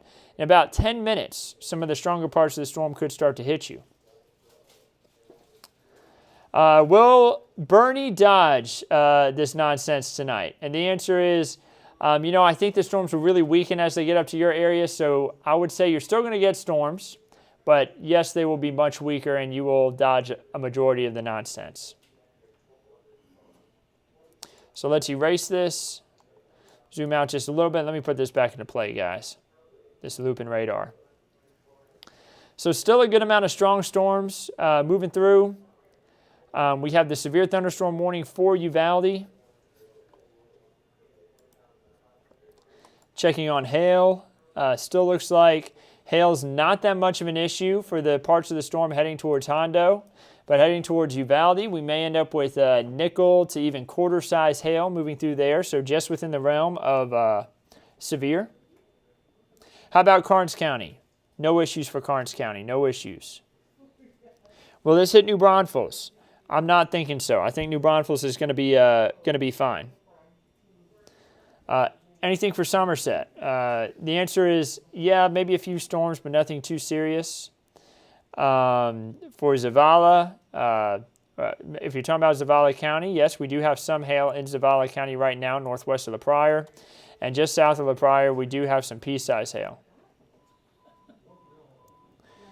And what direction are these storms moving in? They're moving off to the north and east. Let me put this back into looping radar again. So you see really intense lightning with these. Let's actually put the lightning count on there again, guys, because that is a wild amount of lightning right now. 2,659 lightning strikes there. So you see that's a big area that I'm covering, but still just wild to have that much lightning in a short period of time. Uvalde, this is right on your doorstep. You've got thunderstorms to your west. You got thunderstorms to your south. Both of them are moving in your direction. The ones to your south are moving to the north. The ones to the west are moving to the east. Mary Bell asking about Rock Springs. I think these are going to miss Rock Springs. You had your own thunderstorms earlier on tonight, really to the east of Rock Springs, or really earlier on this afternoon. And thankfully, I think these storms are going to miss you off to the east. See, what about Castroville? Yeah, you definitely could get some thunderstorms there. It doesn't look like the severe stuff is going to hit you, but these storms could intensify as they move northeast. It's something we're going to have to keep a close eye on. A Bandera, you definitely could be impacted by these storms. Again, they will be weakening as they get further off to the northeast, we're thinking. So could be weaker as they move through for you, but still could be dealing with some strong winds, a lot of lightning, and some heavy rain.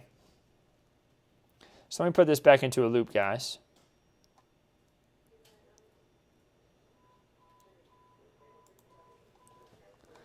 Taking a closer look. Again, that heavy rainfall just arriving now in Uvalde or getting very close to you.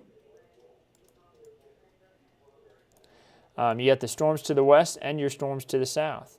Hondo, right now, it's looking like the part of the storm that will hit you is down towards Carrizo Springs. And when I take the lightning off, you see that there's only a few batches where we have the really heavy rainfall. It actually looks like that spot that's kind of south and east, closer on into Dimmitt County and southern Zavala County, is kind of weakening a little bit, while that area that's in Uvalde County is intensifying a bit. So right there at the Highway 90 corridor for Uvalde, and then shifting off towards the east toward Hondo. So Highway 90. About to be very wet there in Uvalde. If you're not where you need to be for the rest of the night, I'd go ahead and head there as quick as you can because the storm is coming on quick.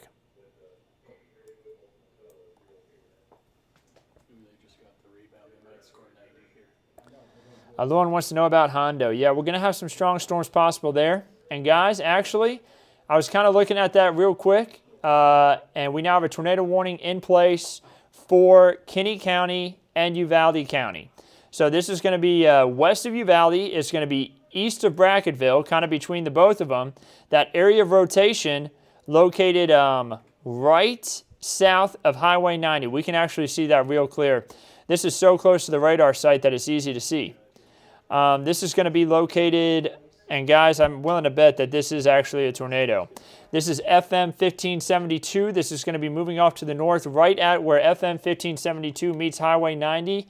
If you know where the Doppler radar site is on Highway 90 east of Brackettville, you can see it just next to the highway. It's that big white ball.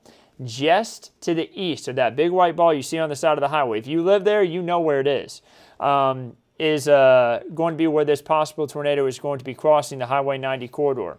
Let me get the latest update from the National Weather Service. They're saying it is a radar-indicated tornado, and it's making its way off toward the north at 20 miles per hour. They do say that it is east, of course, of Brackettville, just like what we're seeing here on the radar itself.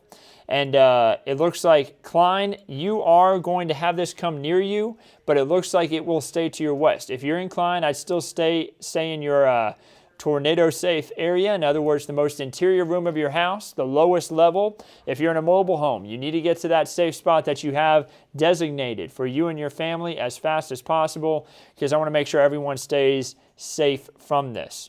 So that first moment of rotation kind of came in, it looks like, at about 8:25, and man, that really wrapped up quickly. Still kind of sticking around right where the original tornado warning was issued.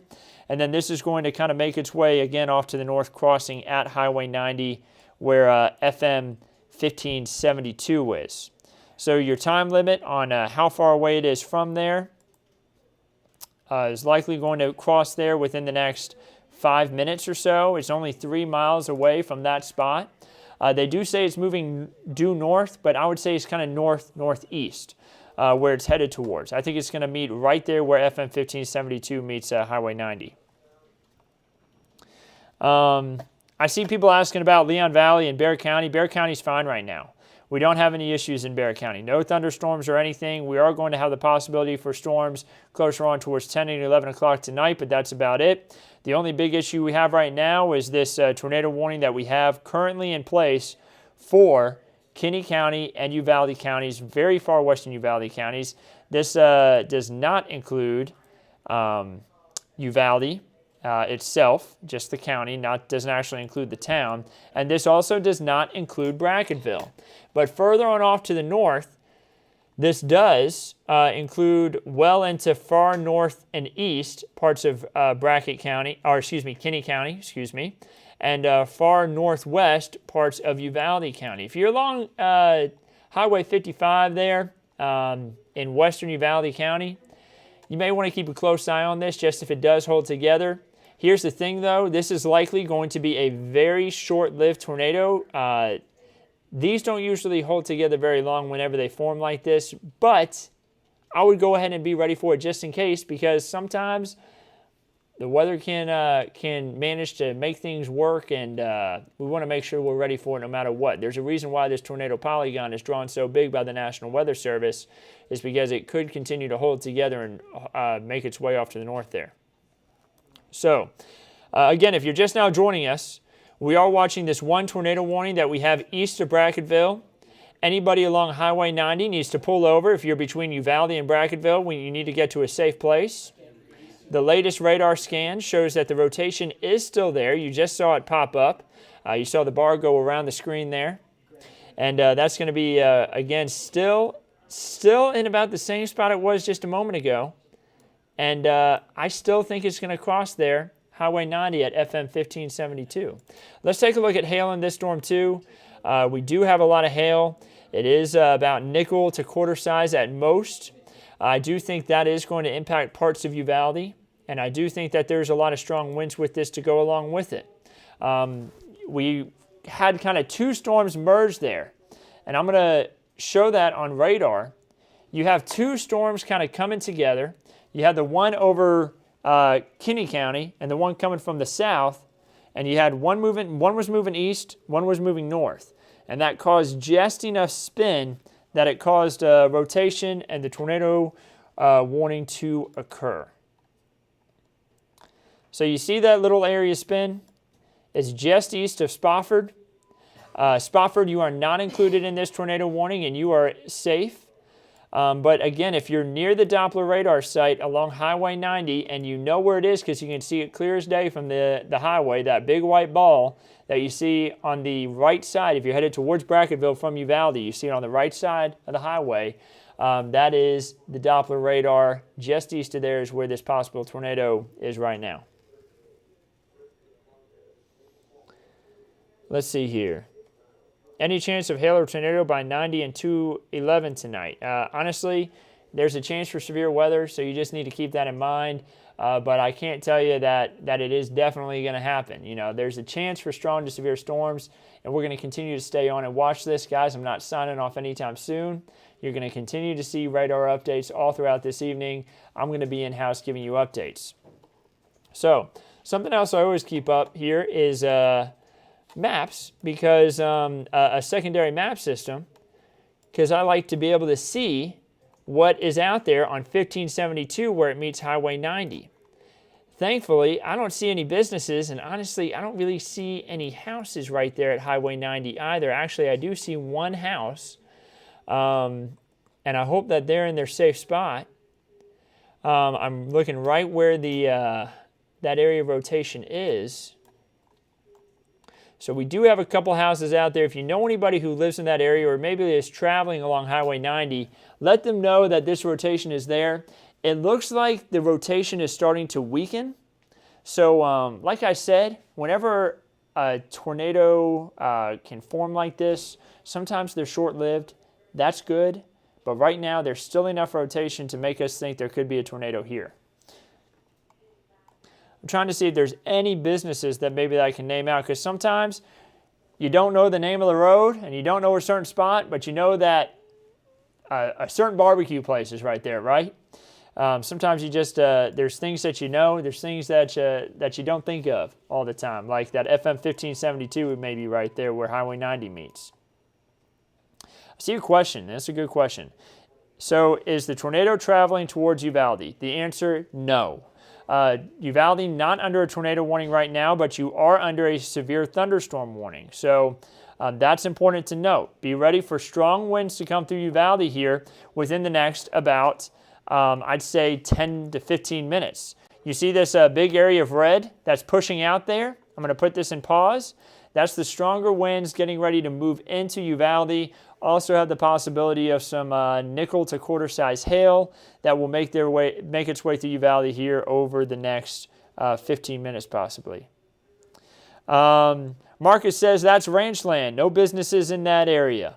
Thank you for the update there, Marcus. Let's hope that everybody there who owns property, their property's safe, and their if they maybe even have some cattle out there on that ranch land, maybe hopefully their cattle is safe as well.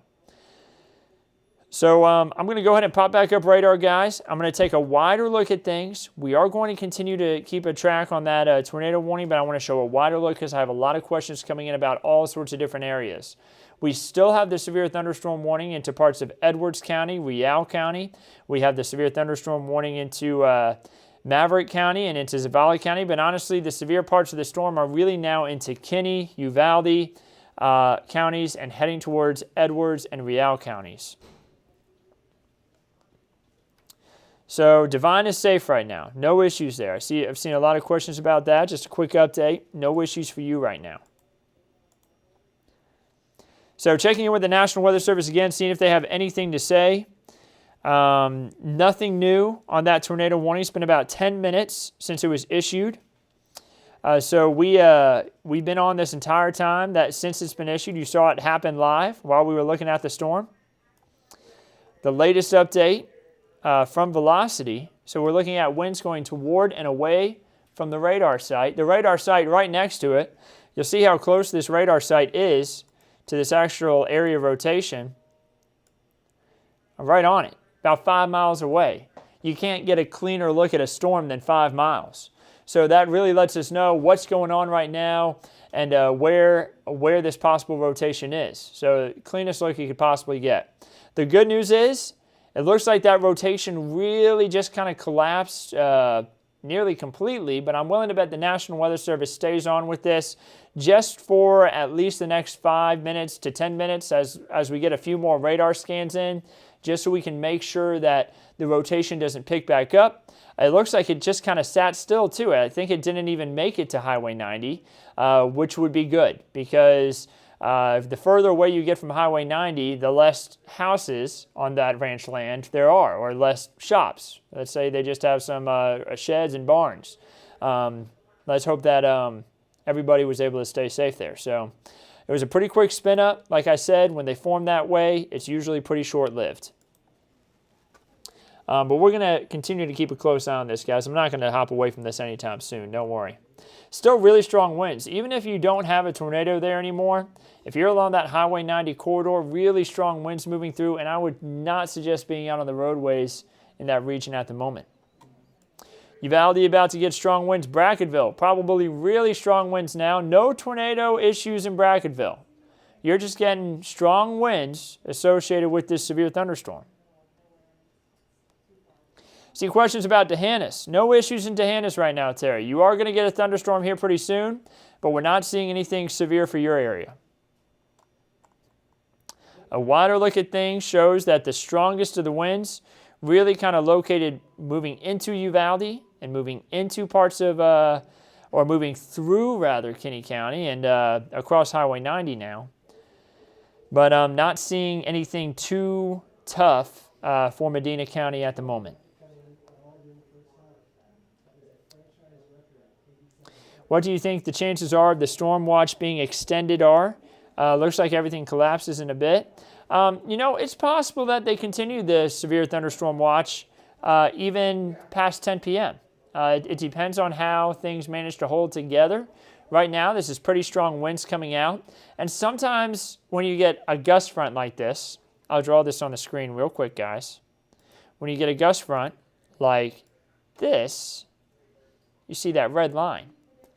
That's winds pushing out from these storms. Sometimes that can kick up new storms. So we'll have to watch that closely. It's definitely a possibility of something that could happen. So let me take another look at this area that we had the questionable tornado warning.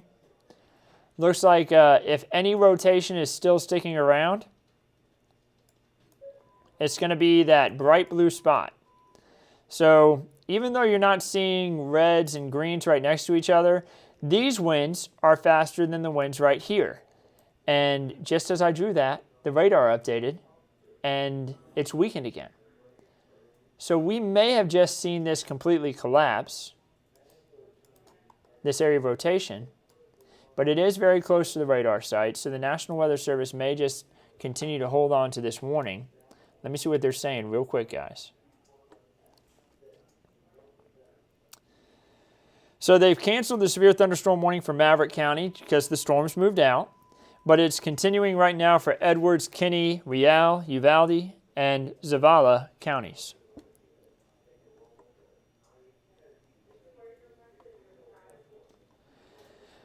I see a question about Uvalde from Tessie. Let's go ahead and look at that.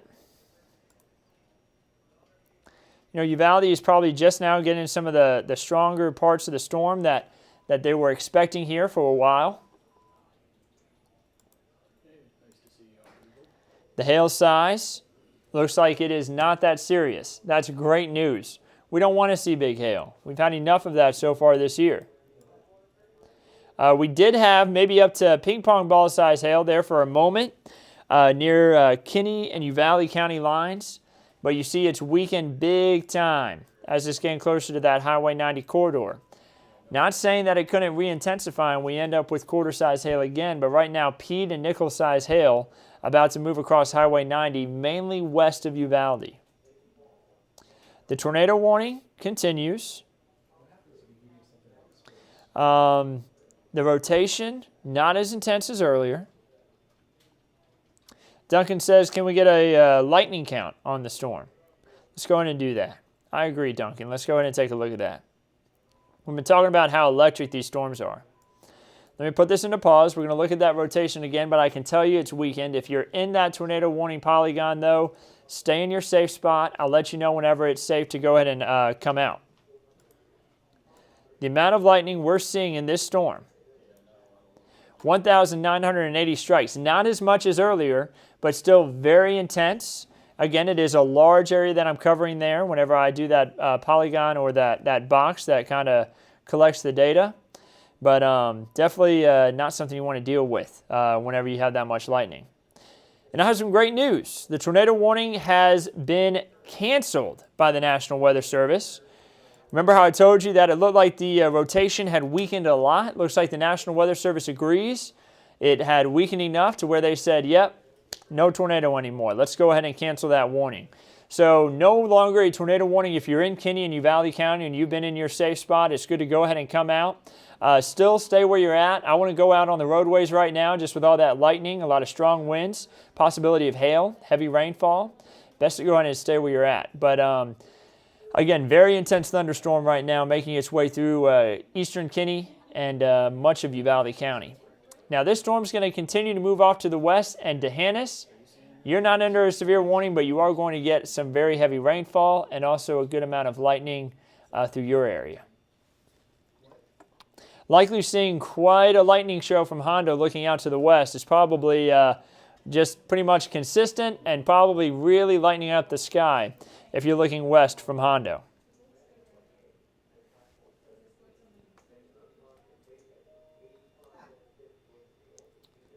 I'm just checking a few things, guys.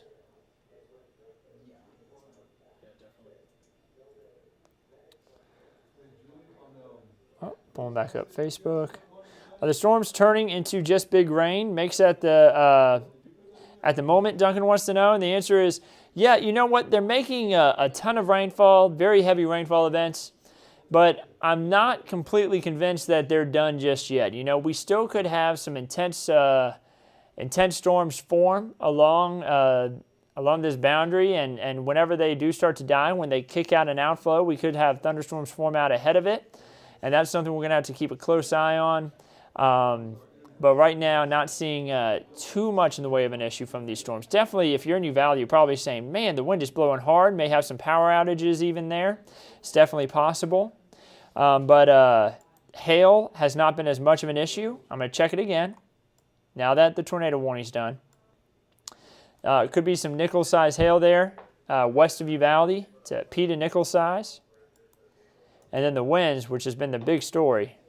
Really strong winds kind of moving off to the north there through Uvalde and off to the west. The stronger winds off to the west. Uvalde looks like you're just now getting some of those stronger winds.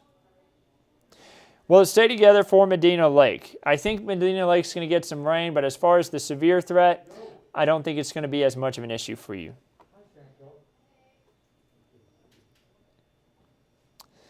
Mike said, I knew that area broad rotation looked like it was getting tighter. Yeah, it got tight really quick there, but now thankfully things have quieted down a little bit more. Strong wind and rain, Blanca is reporting. Blanca, is that from Uvalde? Are you currently there? Because I'd love to get a report from Uvalde. If anybody's out there, give me a shout out. Let me know what you're seeing right where you are. Some of the best reports you can get isn't what radar tells you. It's what you're getting from the ground, from someone who's actually going through it.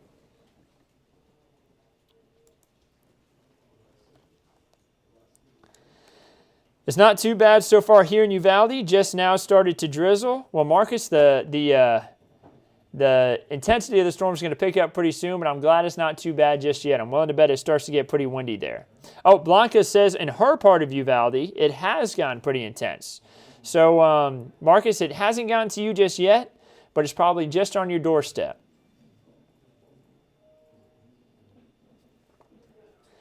I see. How are you holding up, sir? You've been at this for a bit. Thanks for keeping us informed. Honestly, you know what? I used to do this for even longer periods of time, from hurricane coverage to really long severe weather and long tracking tornado coverage from Mississippi and Arkansas, back when I worked in those places. So this isn't too bad. I'm happy to do this. I keep people updated. This is why I'm a meteorologist, to keep people updated and safe. So I don't mind it at all. Blanca says lots of lightning. Yeah, these are super electric storms. If you're not charging your phone right now, by the way, go ahead and plug it in.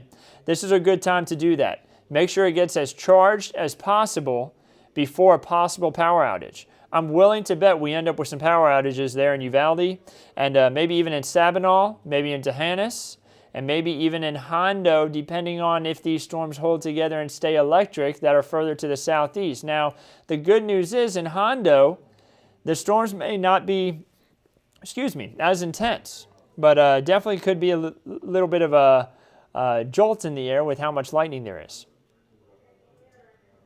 Jenny says, sorry, I just got on. Will San Antonio get any of this storm? The answer is, yeah, I think we could see some thunderstorms from this.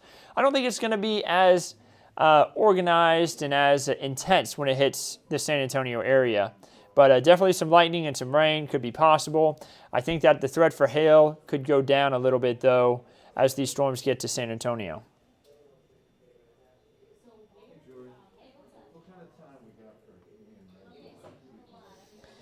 Still nothing in Bulverde. Yeah, nothing there. I think Bulverde is going to stay pretty quiet tonight. Still going to get some storms and some rain, but still, these storms are well far away. It's going to take a while before they even get to where you are.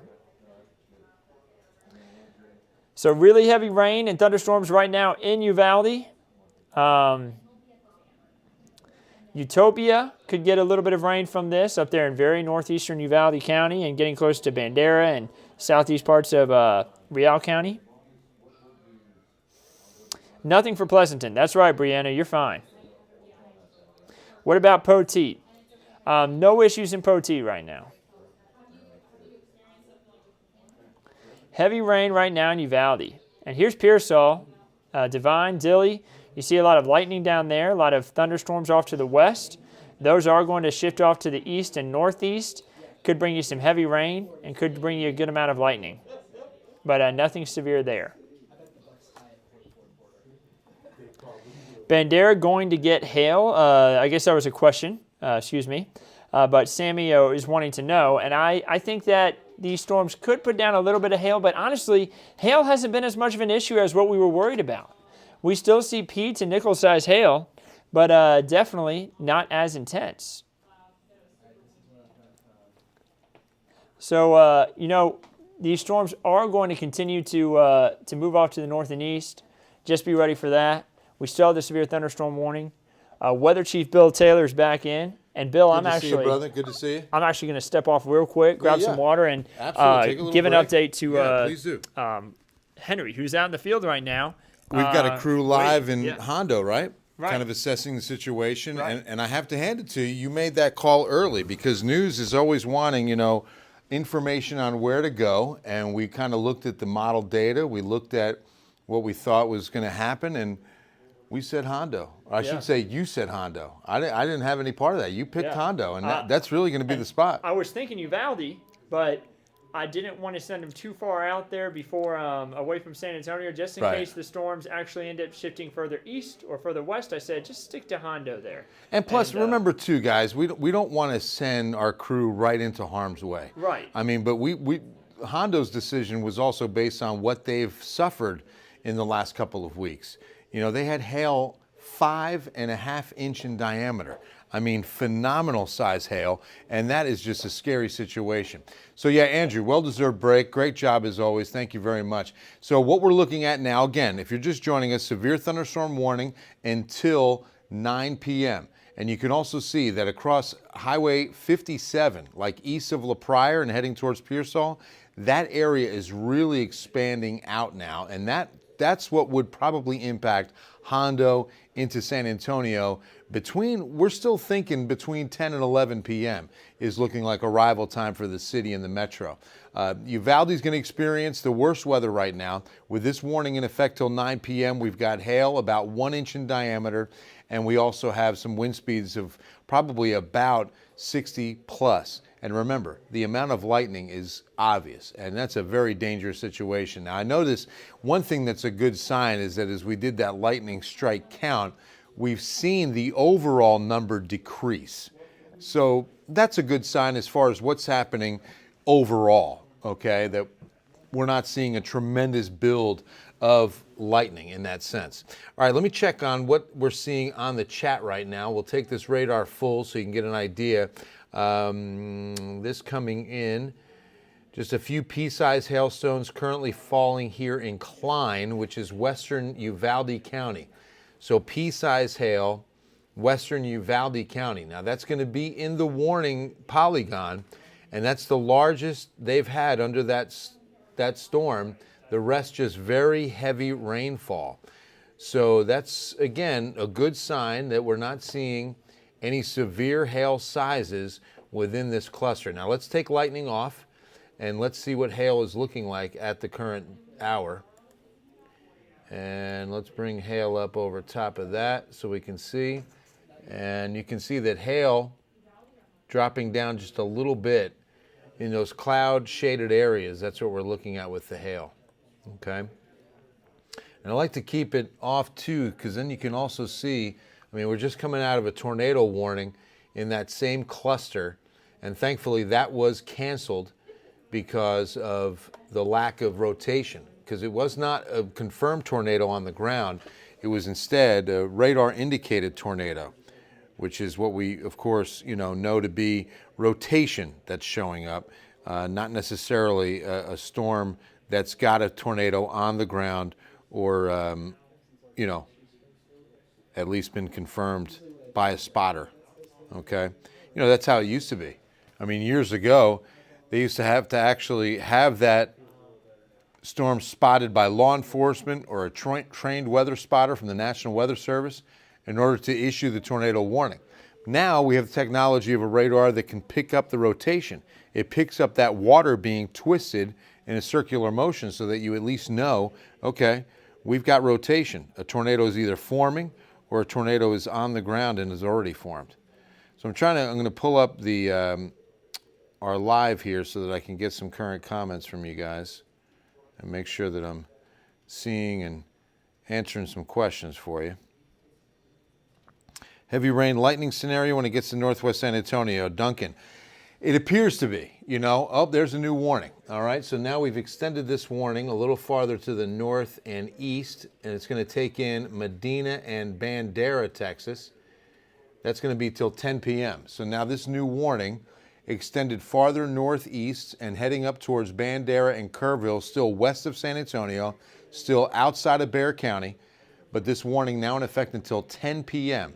Okay, and let me get the new parameters on this, and now we'll do some tracking, because what's nice about a new warning is you're going to get the freshest data on exactly how fast the forward progress is and whether or not that has changed any. So let's take a look now at what we've got in this new warning. Up until 10 p.m., 60-mile-per-hour wind gusts and hail nickel size right now, just under the criteria that's going to do some major dent damage. We've got it impacting Medina, Uvalde, Bandera, Lakey, Vanderpool, Tarpley, Sabinal, Camp Wood, Laguna, Barksdale, Tuff, Concan, Vance, Uvalde Estates, Klein, Reagan Wells, Utopia, Canepa, Blewett, and Rio Frio. If I just named your community, I would definitely get your car protected, get your truck under something, because this storm could produce hail that would do some damage. Now, this is moving fast. Northeast right now at 55 miles per hour. So let's fan this out. 55 miles per hour. And what I'd like to do is do it from the very beginning, and then we'll do it from the bigger hail core. Let's do this again one more time. Redraw this.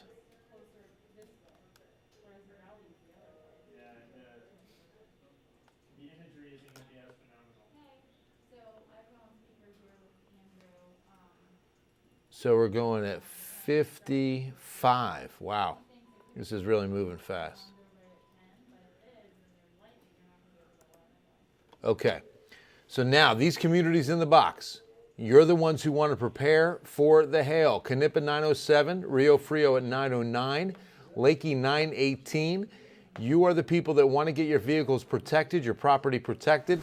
This could grow in size. Right now we're looking at pea-size hail, and I just read a live report from Klein, west of Uvalde. Pea-size hail, but very heavy rainfall. And don't forget winds.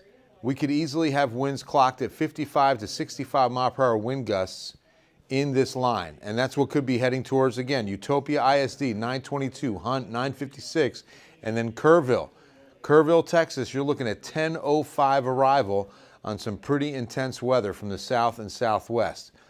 Now again, this is all west of San Antonio. You can see San Antonio on the right side of your screen. You see the loop, and you have an idea that this is going to stay out to our west. This cluster will at least move out to our north and west. But back down to the south of this is where we still have some action that could potentially impact San Antonio between the hours of 10 and 11 p.m. It doesn't look very impressive on this radar screen, but this is what I'm talking about here, is this line that extends east of Crystal City down towards Cotulla. So it's going right across Highway 57 and south. The hail is east of 57. So the hail is not as impressive. The hail size not as big as what was potential, what was forecasted, because softball-sized hail was a real threat, was a real possibility as this storm was, or as the ingredients were coming together. Huge flash flood. There goes DJ. What's going on? The Bill Taylor special at Universal Toyota. I love it. Helotes, Vanessa, what's happening? I think you'll definitely get some heavy rain in Helotes. And remember, this is a severe thunderstorm watch until 10 p.m. That does include Bexar County, which does include Helotes. So it's not that we're out of the woods. Even though we have not seen anything yet, you can see what's out there to our south and west and moving this way. So that cluster that's south of the warning and southeast of it that's coming up on Pearsall and just kind of pulling out of Crystal City is what should impact San Antonio between about 10 and 11 p.m. tonight. All right, that is not severe. That's the good news, but that can change in any minute. And that's why we have to watch this very closely, keep these radar eyes glued so that we make sure. Hondo, you're definitely going to get some heavy rain. I mean, this is now, you can see some of the outflows that are starting to occur right in that spot that's out to the east. Okay, I'm too tall to not be sitting. So just out to the east, and see, I had to sit because, yeah, I'm too tall. Off to the east, look what's happening here at Hondo. Let me just freeze this. And you'll see right in here, okay? These are brand new. These are brand new. And these are the results of the outflow winds of these storms right in here. So they're tall, and the tremendous height on them brings down those winds, hits the surface, and shoots it out, okay? I mean, keep in mind that it hits the surface, shoots out. That's what creates enough lift into that next little thunderstorm development. And they start popping. So you can actually get another whole line developed right out ahead of the main line. And that's what's happening with that little cell that you see just south of 90. That's coming up on Sabinal, okay? Right at Sabinal right now. And so that's the next one we watch very closely because that's what'll grow rapidly, okay? That's how these operate. That's how they behave. They will just start to really blossom up fast and can turn into hailstorms really, really quick. So that's the one, again, that's near Sabinal right now, and Sabinal knows hailstones, been devastated lately with phenomenal size hail. All right, let's see what else we got here on questions. Did the National Weather Service extend the severe thunderstorm watch for San Antonio? Not to my knowledge. Let me see what we've got. Warning, is that one? Not that I see. All right, so one thing we can check on that. Let's go ahead and clear that.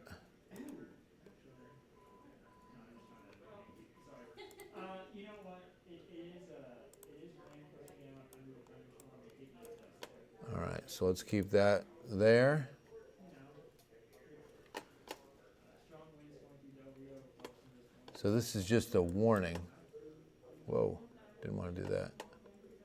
Okay, there's the watch.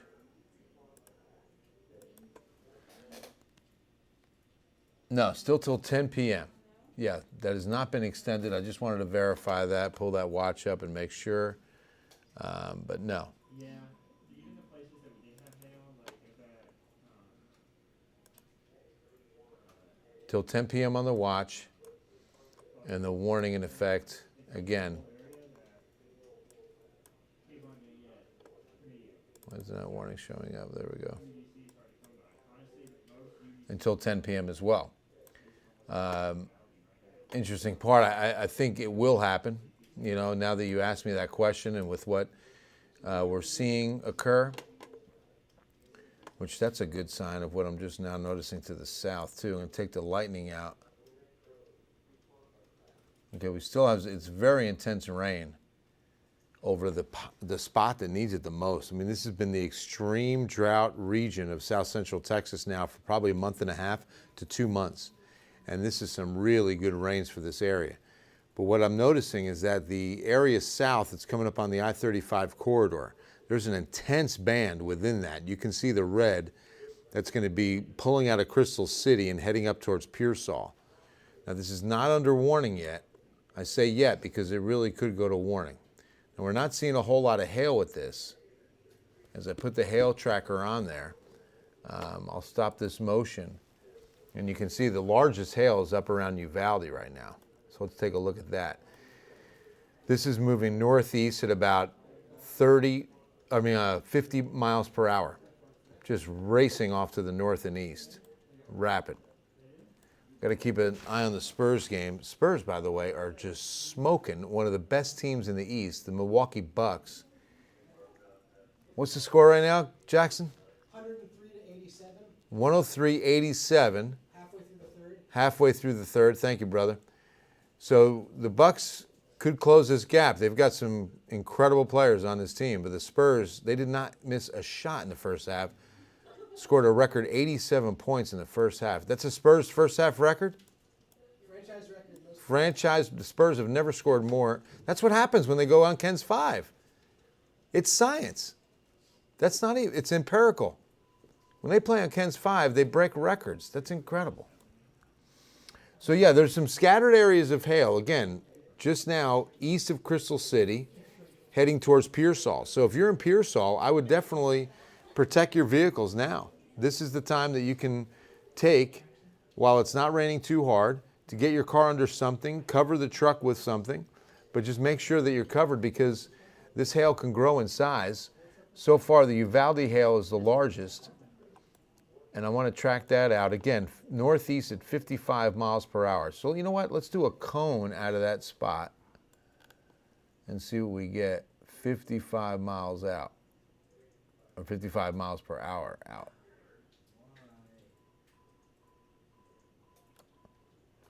Okay, so these are the communities that are going to be impacted by the largest hail that's out there. So you definitely want to take the precautions of getting your vehicles and property protected. Southwest Texas Junior College at 911, Uvalde Junior High at 914, North Uvalde Colonia 917, Canepa 930, Concan 956, then 1023 Utopia and the Utopia Independent School District. So obviously still south of Kerrville. That's really not putting this stuff up into Kerrville until somewhere around 10:45 at the earliest, maybe 11 o'clock.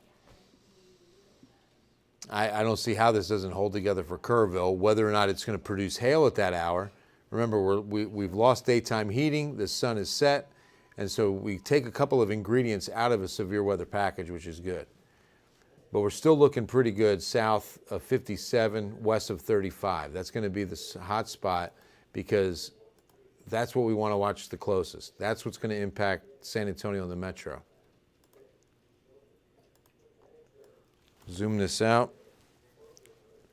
Bulverde, you'll definitely get some rain, Belinda. I think, or Debbie, I'm sorry. I think you'll hopefully we'll lose some of those severe dynamics for the reasons I just stated.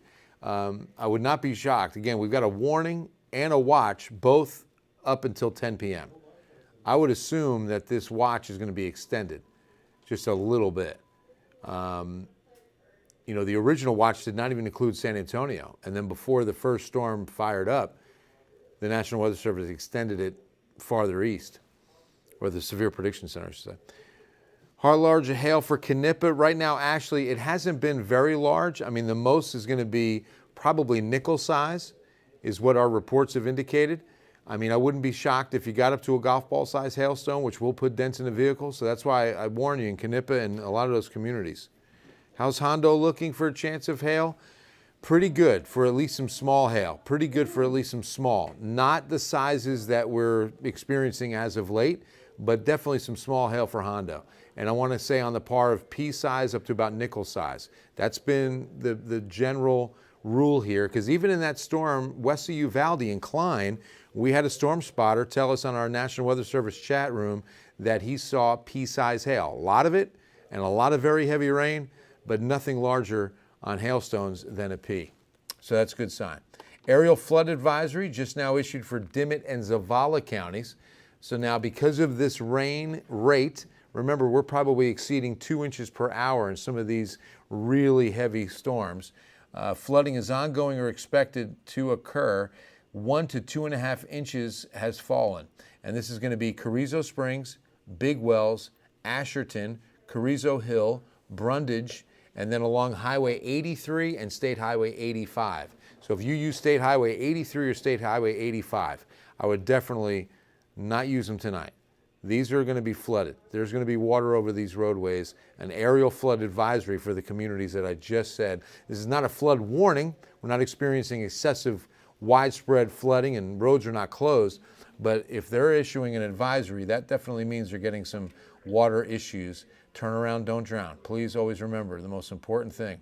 Turn around, don't drown. Flood advisory again, northern Dimmitt and northern Dimmitt, southeastern Zavala. Northern Dimmitt, southeastern Zavala. Okay, just a heads up in that direction.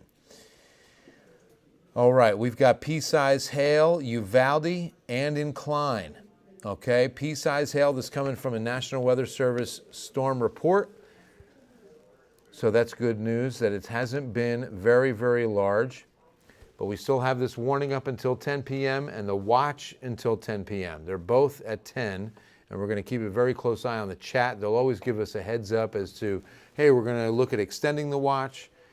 Hey, we're going to let the warning expire. I mean, both of those could be the truth here shortly, but we'll find out. Now, this is, I should mention at this moment that this is round one of what should be 3 rounds of good rains for South Central Texas. Tuesday and into Tuesday night, we still have a very good chance of some more weather. In fact, while I'm thinking about it, I want to take a look at the SPC forecast. San Marcos, Merced, I think, or is it Lada? I think it's going to be rain. It's certainly up that high on I-35. It should not be severe. You're not in the watch, so that's a good indication as to, the dynamics ending for this precipitation band once it gets that far northeast. So San Marcos should be okay. Sabinal, boy, I hope not. Cool Arrow, I love that. That's really cool, literally. I think Sabinal will get some small hail at least. And it's pretty close to you right now. I mean, the rain should be coming down pretty good if it's not already. But it's probably not going to be larger than nickel size right now. That's the largest we've heard. Got a lot of pea-size hail reports, nothing too large. I think what's mostly keeping this warning active is going to be the winds. So you're going to look at more damaging winds than even hail at this moment. Now, that could change and hail could grow in size. But at this moment, it appears that wind speeds are going to be the biggest issue, ranging between 50 and gusts up to 60 miles per hour in this line that's moving your way. Now, it would be higher if we started seeing that bow echo shape to this line, which we're not seeing. It typically goes into a shape like an arrow, almost a greater than symbol that would be heading in the direction of the line of rain. That's not occurring. That bow echo is not evident here in this line. It's just holding a straight linear shape to it. That's a good sign. Because once you start seeing that arrow shape, once you start seeing it kind of bow out like that, that's winds of 65, 70, and very dangerous straight line winds. Roger, hail in SA is still possible, but I'm going to really say not probable because it could be maybe pea-size at most, not damaging hail in San Antonio. We're under the severe thunderstorm watch. I can't say the chance is 0, but it certainly isn't probable. Okay, that's the best answer I can give you. Pat, in Pearsall, very heavy rain about to start and definitely some hail, Pat. So again, same hail sizes between pea and nickel size. Prayers for all from the Lake Worth, Texas area. Thank you, Lynn. Prayers to you and your family as well. Well, we really appreciate you remembering us tonight as we hope, again, this is a very weather-weary area. This Highway 90 corridor between Hondo and Uvalde, and speaking of Hondo, Ken's 5 Eyewitness reporter Henry Ramos live in Hondo at 10 o'clock safely.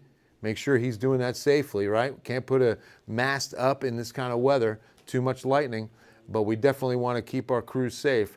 He's going to give us the latest from Hondo, which has been decimated by very large hail as of late. Hondo, Sabinal to Uvalde, it has been a very, very rocky spring with a lot of hail damage. Southeast San Antonio, Tony, Tamina, good to see you guys, as always. Very consistent viewers, big fan of our viewership. I really think it's rain and not anything severe, but again, the watch is until 10.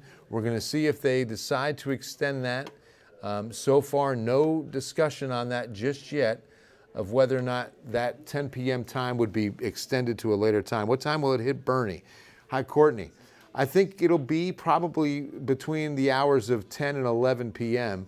It's going to be, it's 9:17 now. It's definitely going to be heavy rain in Bernie, heavy rain in San Antonio. I mean, there'll be some good rains coming down. I'm just hoping and praying that we can lose all this severe real quickly and we can watch as they, either let this warning and watch expire as scheduled and hopefully not extend it. Let's take a look at lightning now. Lightning is going to be an indicator as to whether or not these storms are still building or weakening. And that lightning cluster is not letting up. You can still see a very intense amount of lightning in this line of rain and thunderstorm activity. So what that indicates to us on radar, we've got a lot of updraft. We've got very mature supercells that are still very, very strong and very active. Remember, breathing in, it's like that organism that just takes that big inhale of warm, humid air and exhales out with that strong outflow. And that's what we watch for, is some of those lines. Now, that one that we watched earlier kind of got absorbed before it reached Hondo. That's a good sign, because if you start seeing those lines develop out ahead of this line, those get dangerous quick. But that one really absorbed by the bigger line that's still moving very fast. Let's try to get an update now, and I'll put this in a stop motion and see if we've got a forward speed change on radar. As I do that, look at that one bolt. That's Medina, Texas. Look at the K in Kerrville and go south. You see it right there? That is near Medina, Texas, which we love their apple festival. Their apple orchards are awesome. They do a great pumpkin festival every fall. But look at how far away that line is, or that thunderstorm, that lightning bolt is from the actual rain. Look, 25, 23 miles away. 23 miles away, and you're getting a bolt of lightning. That's how dangerous lightning is. So let's see, forward speed, 35 miles per hour. So it has changed. I mean, it was 55. And this is what we thought. Once we get closer to this urban heat island, we'd start seeing this slow down just a little bit. So northeast at 35. Let's draw it. Let me take off the lightning before I track this so that we get a better read on the most intense rain and where the hail is. So let's draw it from there, right in here. And we'll go northeast. We hit that 35 right there. So these are the communities that should be impacted by the strongest winds and nickel-size hail. We'll say that conservatively, nickel-size hail, potential to grow larger. Reagan Wells at 920, Utopia 933, Lakey 939. And Lakey really missed out on the very first thunderstorm of this day's event, and that was this afternoon, about 4:30, and it skipped across northern Real County, never impacting Lakey. But now, coming from the south, it does appear you'll get some very heavy rain and some small hail and high winds. So please be prepared in these communities for some strong winds that could reach damaging speeds of 50, gusts up to 60. And then remember, too, that it could also be producing some hail that could do some small dent work on the vehicles. Protect the vehicles. Do that now. This is the time to cover them. This is the time to bring them under a carport or a garage if you can do that, or even find a safe area around your community to park it if they'll let you. Remember, sometimes that's private property, and you'll get in a little bit of trouble for that. I had a buddy that did that one time at a bank, and his car got towed. So make sure that you're safely protecting your vehicle, and you don't want to have to pay more for a tow and an impounding release than you do a hail damage. So you can see that some of the rain on I-35 is not as heavy. It looks like it's closer to Crystal City, that we're still getting some very intense rain and some small hail.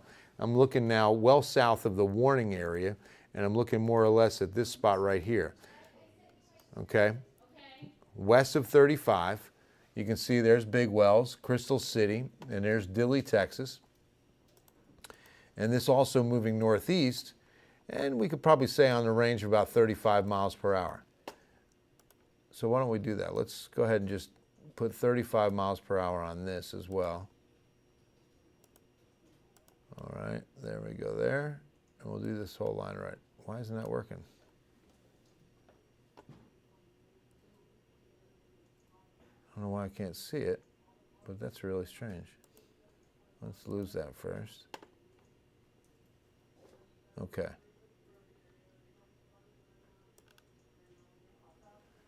In the northeast, let's go 35.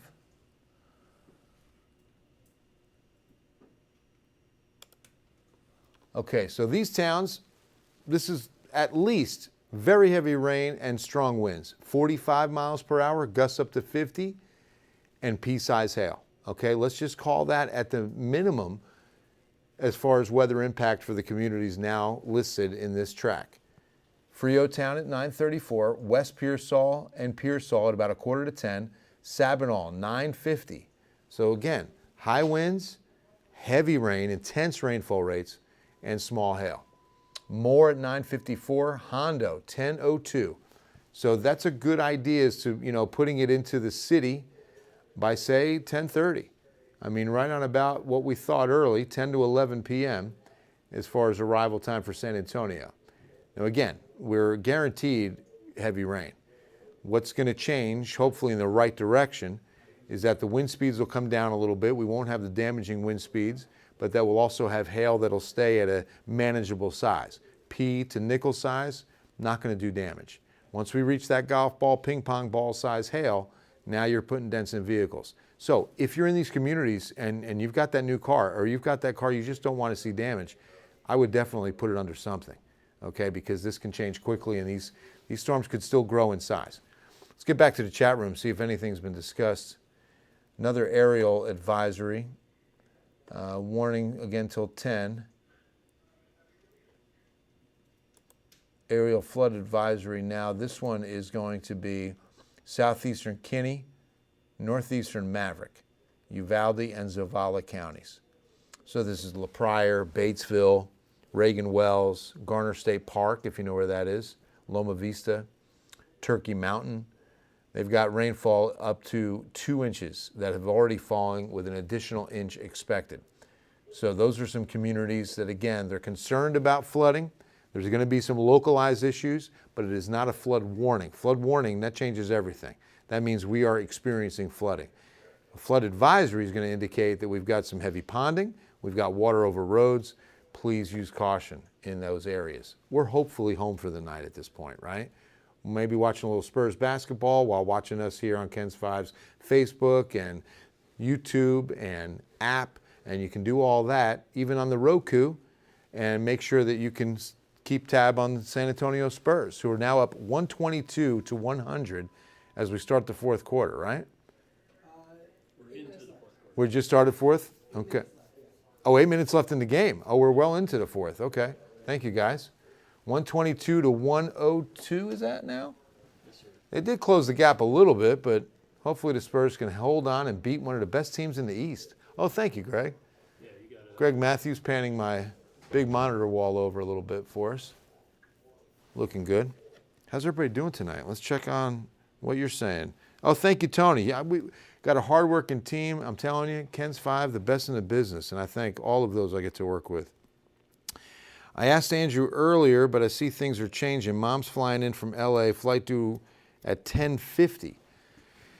So yeah, you know, this could be some heavy rain. Remember, if it's not safe to land, they're gonna stall and either, you know, wait out somewhere else, land somewhere else, but they certainly wouldn't take the risk if it's going to be dangerous. But Joe, I'm glad you're asking again. I remember we talked on Facebook a little bit earlier, on Twitter a little bit earlier today, about 10:50.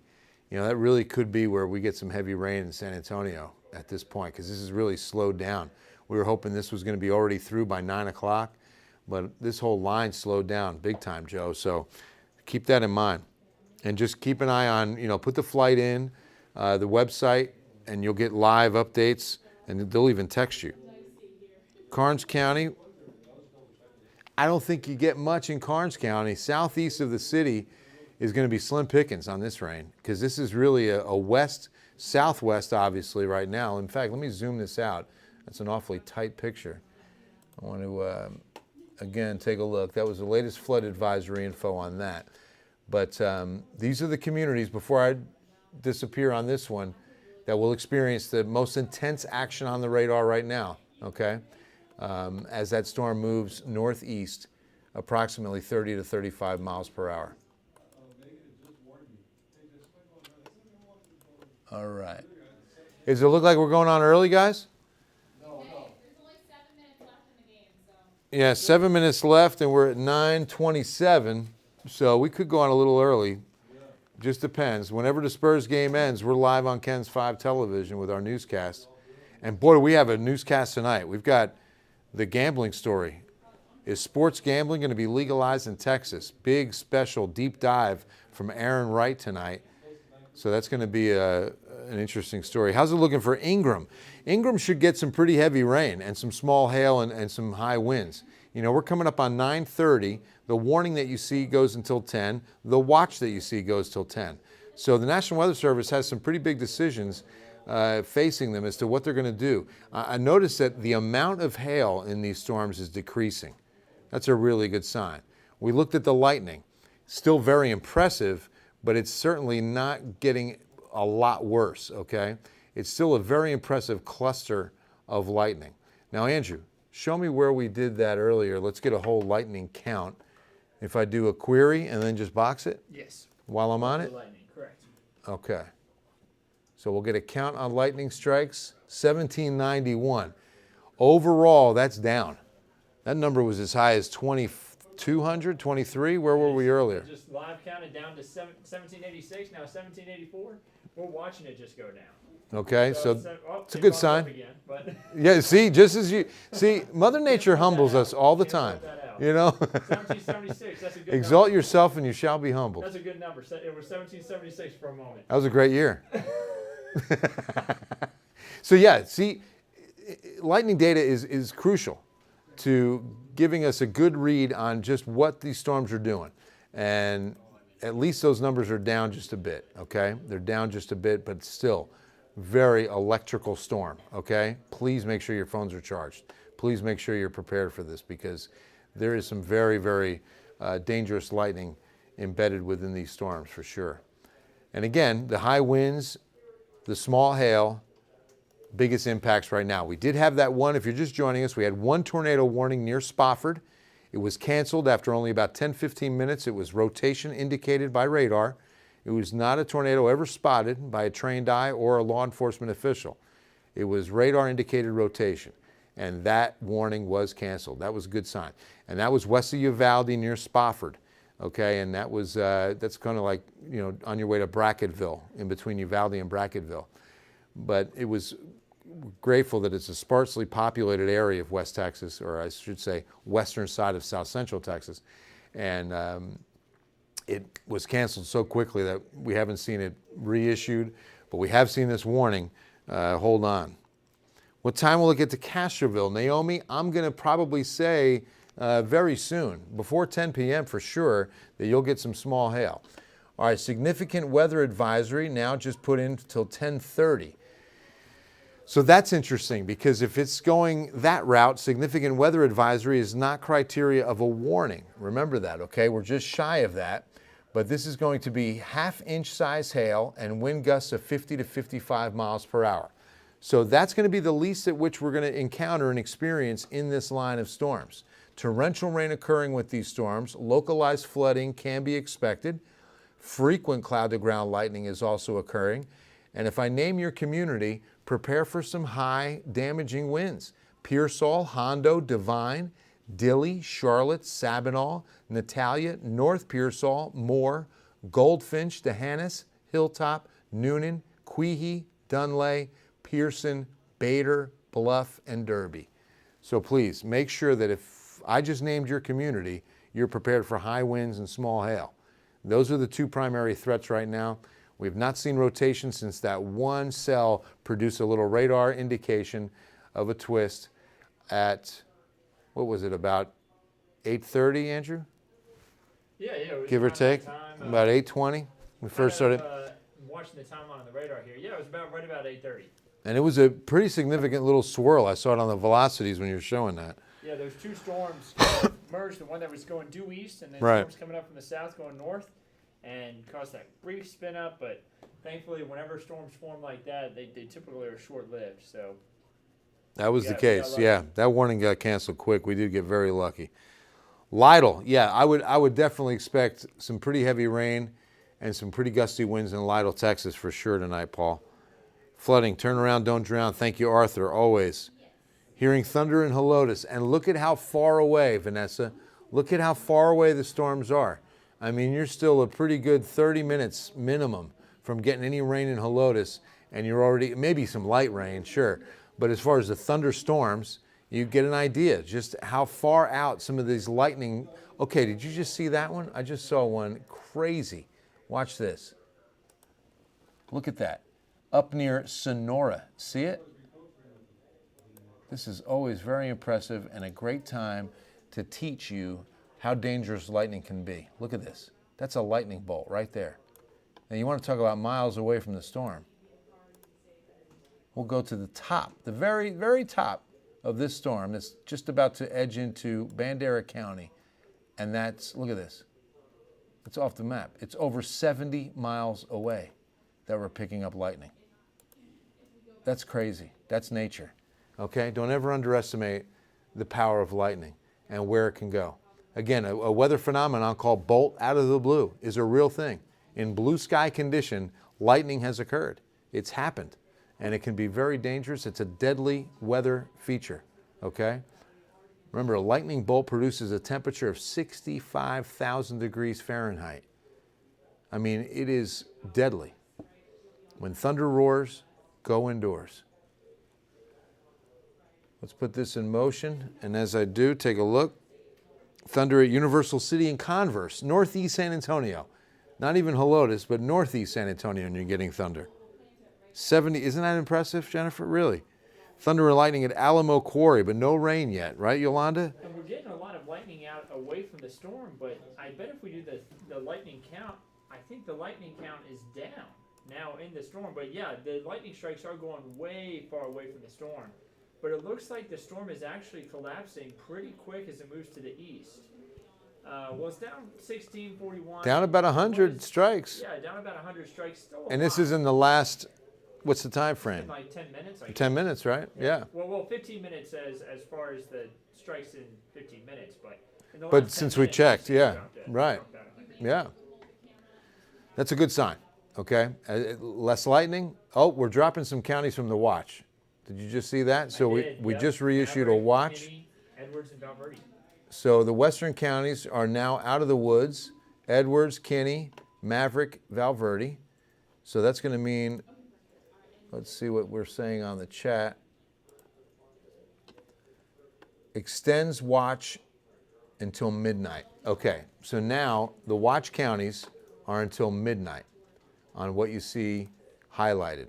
So let me just drop radar for a moment. I'll keep hail on. But there's your watch. Take the lightning off too. And there's your watch until midnight, okay? So we'll get that out on our digital platforms. That's updated now. San Antonio, Bernie, Kerrville, Pleasanton, Hondo, Pearsall. You're all under this watch until midnight now. And you can, this is a good image right here. This is a really good image to take a look at, if I don't say so. Because now you get an idea as to where the hail core is, where the warning is. And the warning, again, is until 10 p.m. So we've got 30 minutes left on this warning. It's impacting roughly 4,000 to 5,000 people. Very sparsely populated area north of Uvalde, clipping northwest Medina County, but coming into cowboy country, Bandera, Medina, and Lakey. Those communities are under this warning until 10 p.m. So you definitely prepare for hail and damaging winds. But the hail's been small, the winds have been high. The rainfall very intense, inch to an inch and a half per hour minimum. So localized flooding in these communities is a good bet because we're coming off of some very wet weather the last couple of weeks. So you're adding water to a full sponge in some We cases. just had thunder here. We just had thunder at Ken's 5. Yeah, I heard Yeah. this. Yeah, if we, Universal City, northeast Bear County. So, you know, across eastern, like Cibolo and East Bear County too. That's pretty far away. And then 70 miles north and we have a bolt of lightning. That is incredible. It never ceases to amaze me what Mother Nature is capable of doing. Jennifer, I think you'll be okay. Covering cars in live oak, I don't think you have to. The hail, as I'm showing you now, is going to definitely stay to your west. You'll get some rain and maybe some pea-size hail in some pretty, strong storms. But rainfall rates and winds are going to be the bigger threat than will be hail size. So let's put radar back on and you'll see what I'm talking about. It's down I-35 and just west of Pearsall, southwest of Pearsall, that we have that very intense line. That's what's going to impact San Antonio, but it's going to be a while. It's going to be at least, like I say, 10:30 to 11 o'clock before that impact here. Kristen and Billy, thank you very much, reporting from Sabinal, where they are weather weary. They've had so much hail over there, and it's now pouring down rain. Thankfully, if you get any hail or anything like that, let us know. And if you can safely take a picture, make sure to hashtag it Ken's 5 Eyewitness. De Hoyos, thanks for the mental picture. Uh-oh. Oh, geez. Oh, great. Thunder and Bernie. Yeah, Lori, definitely. Thunder and Bulverde, North San Antonio. It's not even raining, right, Megan? Erica, how are you? Alamo Ranch. What are we getting in the area? Heavy rain, maybe some pea-sized hail, Erica. I don't think it's going to be anything to cover the cars about. The largest hail out there isn't even enough to really be concerned with. We got nickel size. 4 minutes in the game, so we're going to pass things off. Okay, so we're at the 4 minute mark. Oh wait, you're putting me in the game, Megan? Oh, apparently I'm going in the game. Okay, we got that much of a lead. I'm going to go in as power forward. I still got the juice. I'm very excited now. Okay, now I'm going to pass things off to Andrew Wilson and get over to the Ken's 5 side and make sure we're good to go for Eyewitness at 10. That's the microphone. Man, you took that off quick. I am so sorry. My foot was underneath it. I don't think anybody's ever taken off a mic so fast. All right. Well, guys, we're going to go ahead and continue coverage here, of course, while Bill gets ready for in the studio. I'm going to hang out here for now, and then I'm going to head off that way when we get closer on to time for the show. And, of course, we'll have continuing coverage on Ken's 5. So once we get into the newscast, I'm actually going to do some team coverage with Bill. We're going to be talking more about these storms and what we have going through the region. But until it's time for showtime, you're going to see me right here, continuing to give you updates on this storm right now making its way into northeast Uvalde County. So I actually left my phone over here by the computer. Let me snag this real quick, guys, because I want to be able to answer some of your questions on Facebook. We're, of course, live on more than just Facebook. We're live on YouTube. We're live on the Kens 5 app. We're live on kens5.com, giving updates all about these storms that continue to move through the region. There's been a lot of talk about this lightning because it has been very intense. Some of the lightning associated with these storms has been striking far out away from the storm, and also some of it, sometimes we have a lot of lightning in a short period of time. So let me go ahead and adjust a few things on the computer here, switching a few setups from what Bill has, something that I'm more familiar with a little bit. So just setting a few things up here, and you still see a lot of lightning. Looks like trying to head off toward the Hondo area. And honestly, I'm having a drop in data right now. So give me 1 second, guys. I'm going to work to fix that. And I can tell you now that the severe thunderstorm warning is still in place there, making its way into northeastern parts of Uvalde County. Just stay tight with me real quick while I reload this my graphics system and hopefully have the drop in my data disappear. We're, of course, going to have updates on Ken's 5 CBS at 10 o'clock. May start even a little bit earlier than that, just because the Spurs game may wrap up quickly. Right now, the Spurs doing great against the Bucks, so great to see there. Seeing what questions we have, what's the yellow graph around Bandera? Well, Carly, that was the severe thunderstorm warning. That's what you saw there just a moment ago. We're going to pop that back up here in just a moment and talk a little bit more about that. That's going to be because you have that threat for very strong winds. Hail has not been as much of an issue tonight. That's the good news. I don't think hail is going to be an issue for you either. So we are going to have the possibility of some pea-size hail and possibly some very strong winds. I think the strong winds is going to be the main threat, and we're about to look at that with our velocity signature right now. When I say velocity, we're talking about wind speed within the storm. So, graphics system just reloaded. Give it 2 seconds to pop up here, and we should have something very soon pop up in this box right next to me. Any rotation in the storms? Allison, the answer is no. So there's the radar data popping back up there at the very end of the loop. Let's go ahead and just zoom down and take a look at that. Let's look at what the wind speeds are like there as they're moving toward Utopia. So you see those really bright pinks. That's where we have the strongest winds. That's where we have that threat for damaging wind within this storm. This is going to be making its way into northwest Medina County and then continuing its way up towards Bandera possibly, maybe just south of there, maybe impacting Lake Hills. What are the storms like coming to Von Ormy? The answer is they're not really that much of an issue that far south. Those storms are a lot weaker. You don't see the strong winds. You don't see any hail associated with them. Speaking of hail, let's go ahead and take a look. Looks like just north of Sabinal, maybe having quarter-size hail at most. That's where we have that really small dot of dark blue. And then you see nickel-size hail in that light blue. That's going to be smaller hail size. Any rotations headed for the town of Medina, Texas? The answer is no. Not seeing any rotation there. Question about Tehanas. The answer is yeah, it's about to get pretty stormy there. You've got a pretty good thunderstorm right on your doorstep. The good news is the severe part of the storm is going to miss you to the north. I bet you're very happy about that, Jerica, because you have had enough in the way of severe weather the past few weeks here in Tehanas, where you had the really strong storm move through earlier. Question about any hail in Castroville. The answer is no. Let's go ahead and zoom out real quick. Let's look at hail cores within this storm. The only hail that we have is located within the severe thunderstorm polygon, and that's anywhere from pea to nickel size, maybe a real small area that's experiencing quarter size hail there just north of Savinaw. And if I rewind it, you'll notice that it's just now intensifying a little bit. The National Weather Service just trimmed away the warning polygon. You notice how it just shrunk? They have now kicked Rio County out of the severe thunderstorm warning because the strong part of the storm just isn't going to impact them. Great news. So Rio County no longer under a severe thunderstorm warning.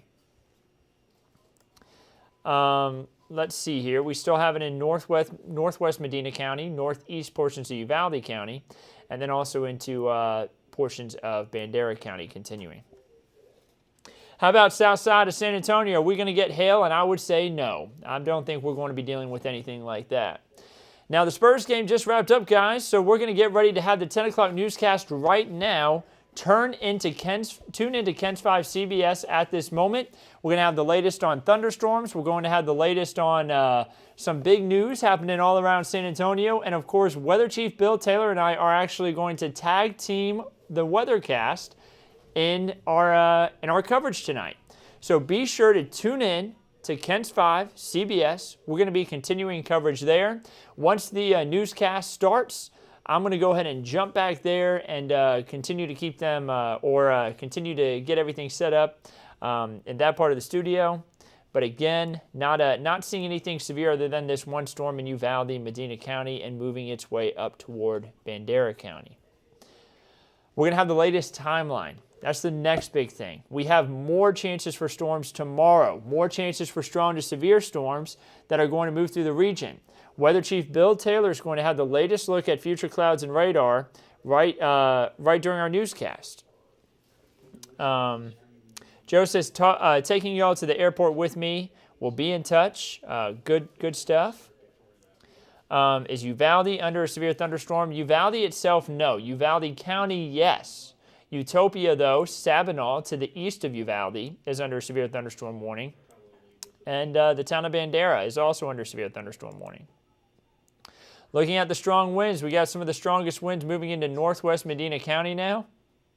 And that's going to be moving across northern Medina County. And I think it's going to be kind of getting closer on towards the Lake Hills area, I'm willing to bet, here as we head throughout the next 30 minutes. Even though you're not included in severe thunderstorm warning, I think it is headed that way. How about San Antonio Airport and Randolph Air Force Base? Gracie, I think that area is going to be just fine. I think the storms will weaken as they move east. I'm hearing a good amount of thunder outside. And you see where the lightning strikes are. We've got lightning strikes in San Antonio now, within the 410 loop. Even though this storm is so far off to the west, it is really shooting out some lightning strikes pretty far away from the storm. And that's going to be the case here as the storm continues to trek to the east. So 1,026 lightning strikes in the last 15 minutes. The amount of lightning has gone down considerably from what we had earlier. And I'm willing to bet that just continues. We actually have now seen the storms just kind of split off a little bit. The southern tier storms are now broken off away from the storms that we have further to the north, which lets me know that the storms are weakening. Now, this storm is still pretty strong, headed up into northwest Medina County, so we're going to continue to keep a close eye on that. So just be ready for that. I'm trying to keep an eye on coverage, guys, because I've got to actually hop back to the studio here in just a moment. But remember, coverage continues on Ken's 5, CBS. We're going to be live talking all about that right after the Spurs game wraps up. Weather Chief Bill Taylor and I covering that, and then we're also going to have more information on the news side of things. And then we're going to, of course, jump back on here if needed after the show, because we want to make sure that everybody stays informed on what exactly is going on out there if we do have more severe weather. So if needed, you'll see us hop back on. And if you have the Kents 5 app, you'll know whenever we go live on Kents 5 Facebook. We'll be live there too, and on YouTube. So just remember, if we hop off of here, we'll be back on a little bit later. And you can also keep up to date if you just turn on Kents 5. The amount of lightning that we have down towards Pearsall and Cotulla, that is a ton too. Again, this is not severe. It's just a lot of lightning, 471 strikes within the last 15 minutes. So a very electric storm. Oh, actually, I still have that one tool selected. Let's see what the National Weather Service is saying. They're saying that they're continuing the severe thunderstorm warning for Bandera, Medina, and Uvalde County, but they, of course, canceled it for Kerr and Real, what we talked about earlier. Excuse me. Excuse me. The severe thunderstorm watch does continue, though, until midnight. Let me pop that up real quick just so everyone can take a good look at it. The severe thunderstorm watch in place still for Kerr, Kendall, Bandera, Real, excuse me, Uvalde, Medina, Bexar, Zavala, Frio, and Atascosa counties. But guys, I'm willing to bet that this severe thunderstorm watch doesn't remain in place until midnight. I'm willing to bet that after this storm kind of collapses that we're watching right now, the National Weather Service is going to say, I think we can go ahead and cancel the watch. So I don't think it'll last until midnight, but it is set to expire at midnight if these storms do manage to hold together.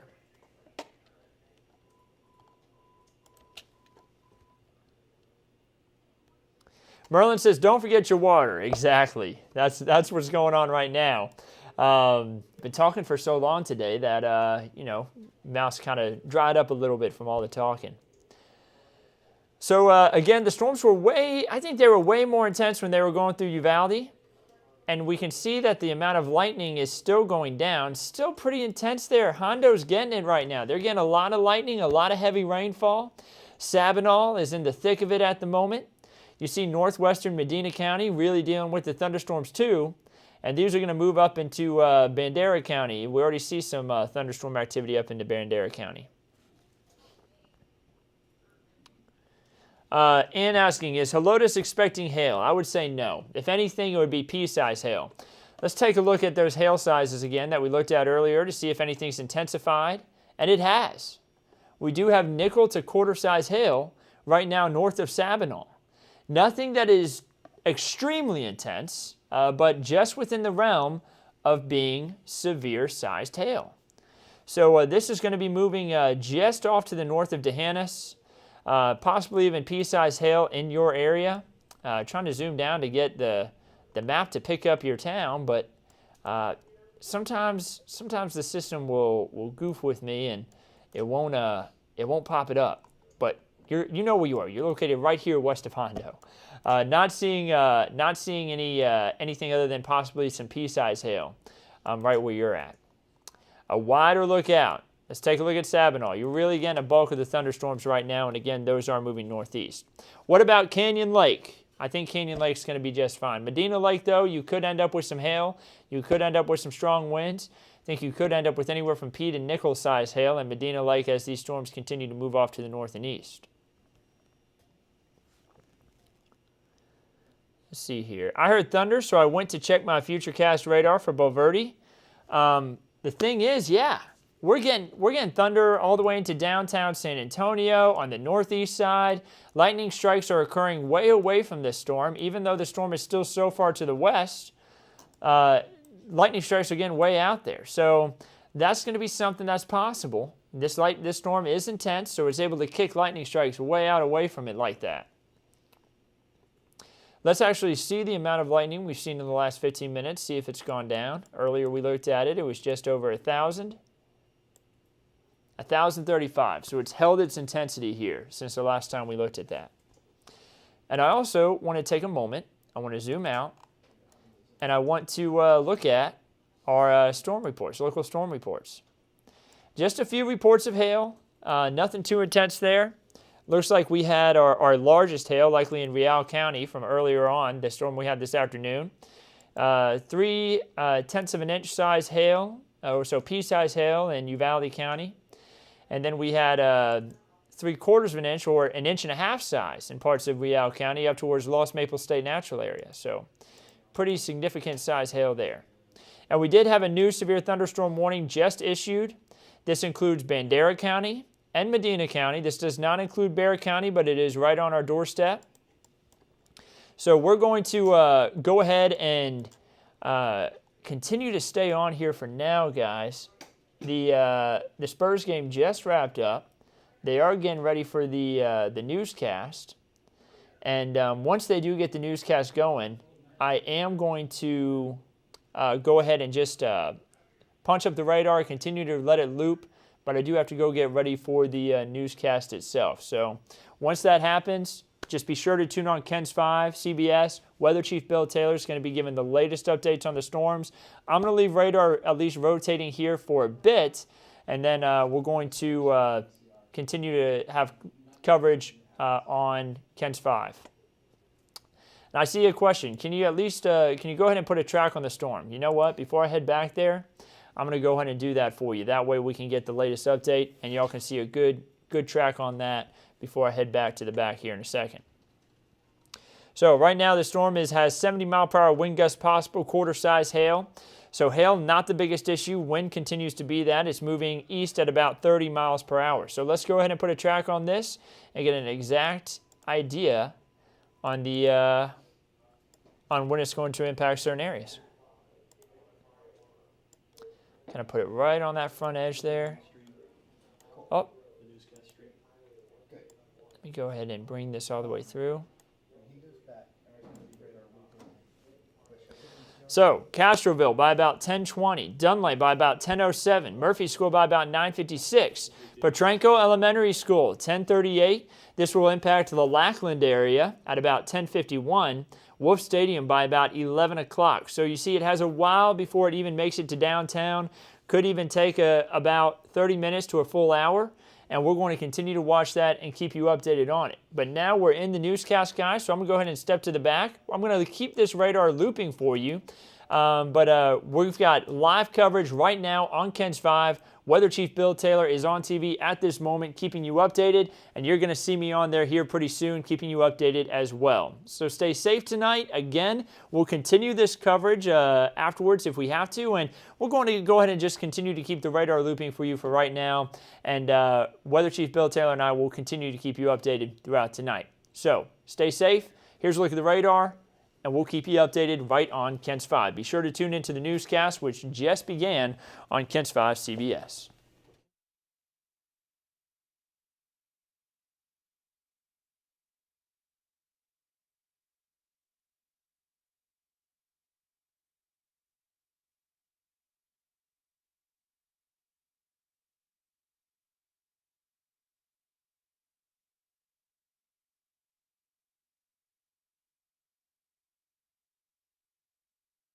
Tighter and show you what we've got going on off to the west. Until 10:45, this is a severe thunderstorm warning, and that's going to include Hondo, Castroville, and coming up right on western Bexar County. So this storm line moving east at 30 miles per hour is radar indicating quarter-size hail and wind gusts of about 65 to 70 miles per hour. So since it's moving east at 30 miles per hour, we're going to stop this where it is, take the lightning off to show you where the hail core is. So it's in that blue that we're going to probably have nickel-size hail up to about golf ball size. And that's just now northwest of Hondo. Keep in mind how weather-weary this Highway 90 corridor is. From Hondo to Sabinal to Uvalde. Just been enamored and just clobbered with lots of hail recently. So now I want to track this out to the east at 30 miles per hour within that polygon and going through Hondo with this hail core and coming up on northwest San Antonio again over the next few minutes. If you're in one of these communities,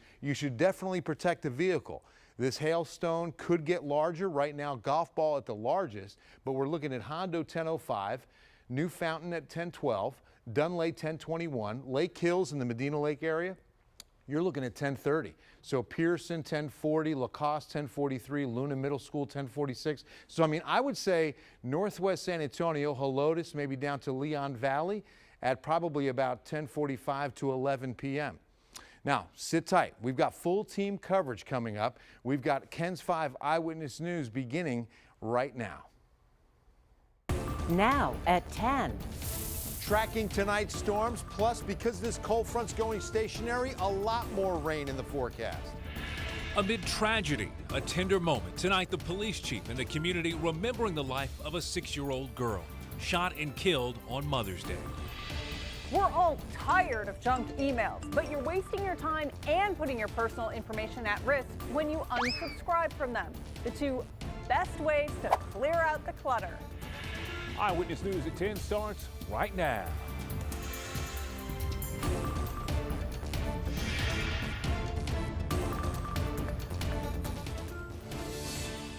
Severe thunderstorms bringing strong winds, hail, and a tornado warning into parts of South Texas. And it's not over just yet. Weather Chief Bill Taylor joins us now to start our team coverage. Bill?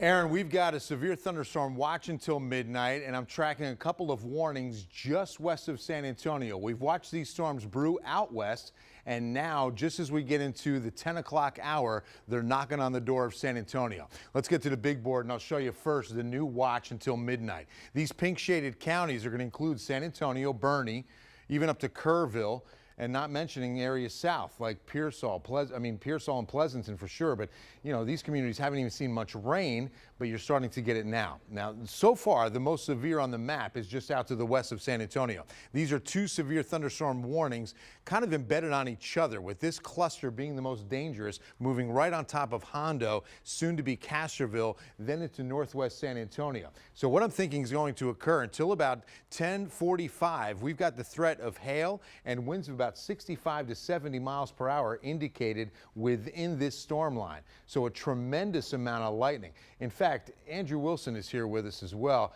Ken's 5 weather team member, that can take this lightning off for me real quick, and we can see exactly where this hail core is the largest. So the hail has been hit and miss. I mean, in this forecast was upwards of softball size hail, but so far the largest we've seen is about quarter size, nickel size, $half size, all staying within that manageable size of hail.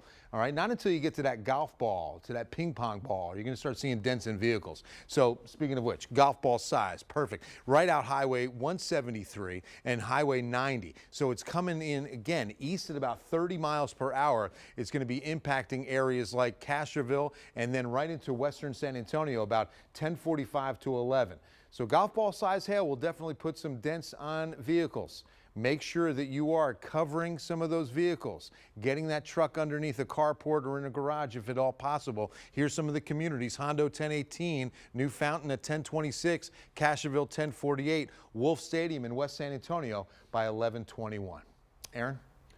Bill, thank you. Eyewitness News reporter Henry Ramos joins us live driving along Highway 90. He's heading toward Hondo. And Henry, how are the driving conditions right now?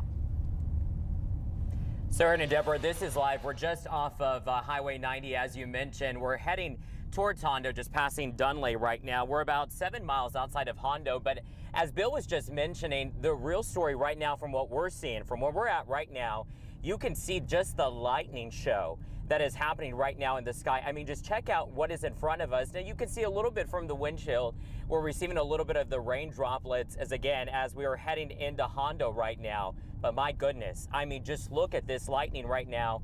And that is exactly what we've been seeing in terms of this storm here. I've been in Hondo most of the afternoon, and we came to this area as Andrew Wilson had pointed me to this direction because this area has certainly been ravaged by severe weather here within the last couple of weeks. In fact, just speaking to some of the people here, they were like, Henry, I hope you don't get caught up in the storm and that it's severe, because we're tired of the severity of these storms because they've been pounded with all that hail.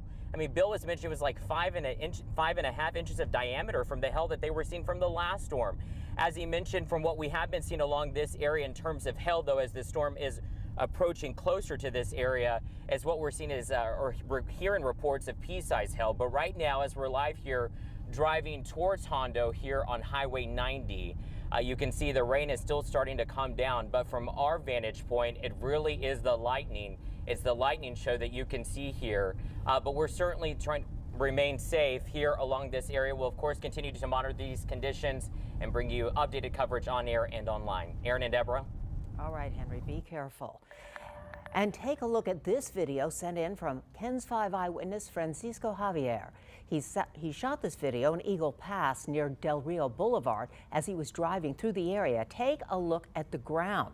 Strong winds whipping the dirt up into the air and back and forth. And make sure to follow KENS 5 on air and online for severe weather coverage. Don't forget to download the KENS 5 app for alerts on weather conditions throughout South Texas. Now at 10, a little girl is killed after a barrage of bullets pierce her car. Tonight, Eyewitness News anchor Sharon Coe shows us how that child's memory was honored. A shared heartbreak in this crowd tonight. The San Antonio police chief even showing up in support to comfort the mother of 6-year-old Soraya Perez. Family is struggling right now. A family member says the child was a light in her mother and grandmother's lives. Making them laugh, bringing joy to them during their hard times, their bad times. Sunday evening was the last time her mother would see her alive. Police say an argument started at a car club meeting on West Commerce Street, and according to the police chief, 23-year-old Andrew Ray Elizondo started shooting his gun. One person believing he's above the law. One of the bullets hit Perez, who was sitting in a car. A young girl, not even starting her life yet, was killed in a senseless act. Less than 24 hours later, police tracked down Elizondo, who was charged with capital murder. The girl's family grateful for the swift arrest tonight. We pray that they bring all who are involved to justice and that they feel the pain that we're feeling today. Sharon Coe, KENS 5 Eyewitness News. Now to the cyber attack on the Colonial Pipeline, which runs from Houston all the way to New Jersey. The FBI now confirms dark side ransomware was used to hold petroleum hostage. Ransomware is a type of malicious software designed to block access to a computer system.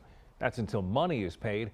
Colonial Pipeline was hacked Friday. The company says it's working to restore segments of the pipeline right now, but we're not sure when the whole system will be back up. The pipeline runs more than 5,000 miles long and carries about 45% of the fuel used on the East Coast. It's a ransomware as a service variant, where criminal affiliates conduct attacks and then share the proceeds with the ransomware developer.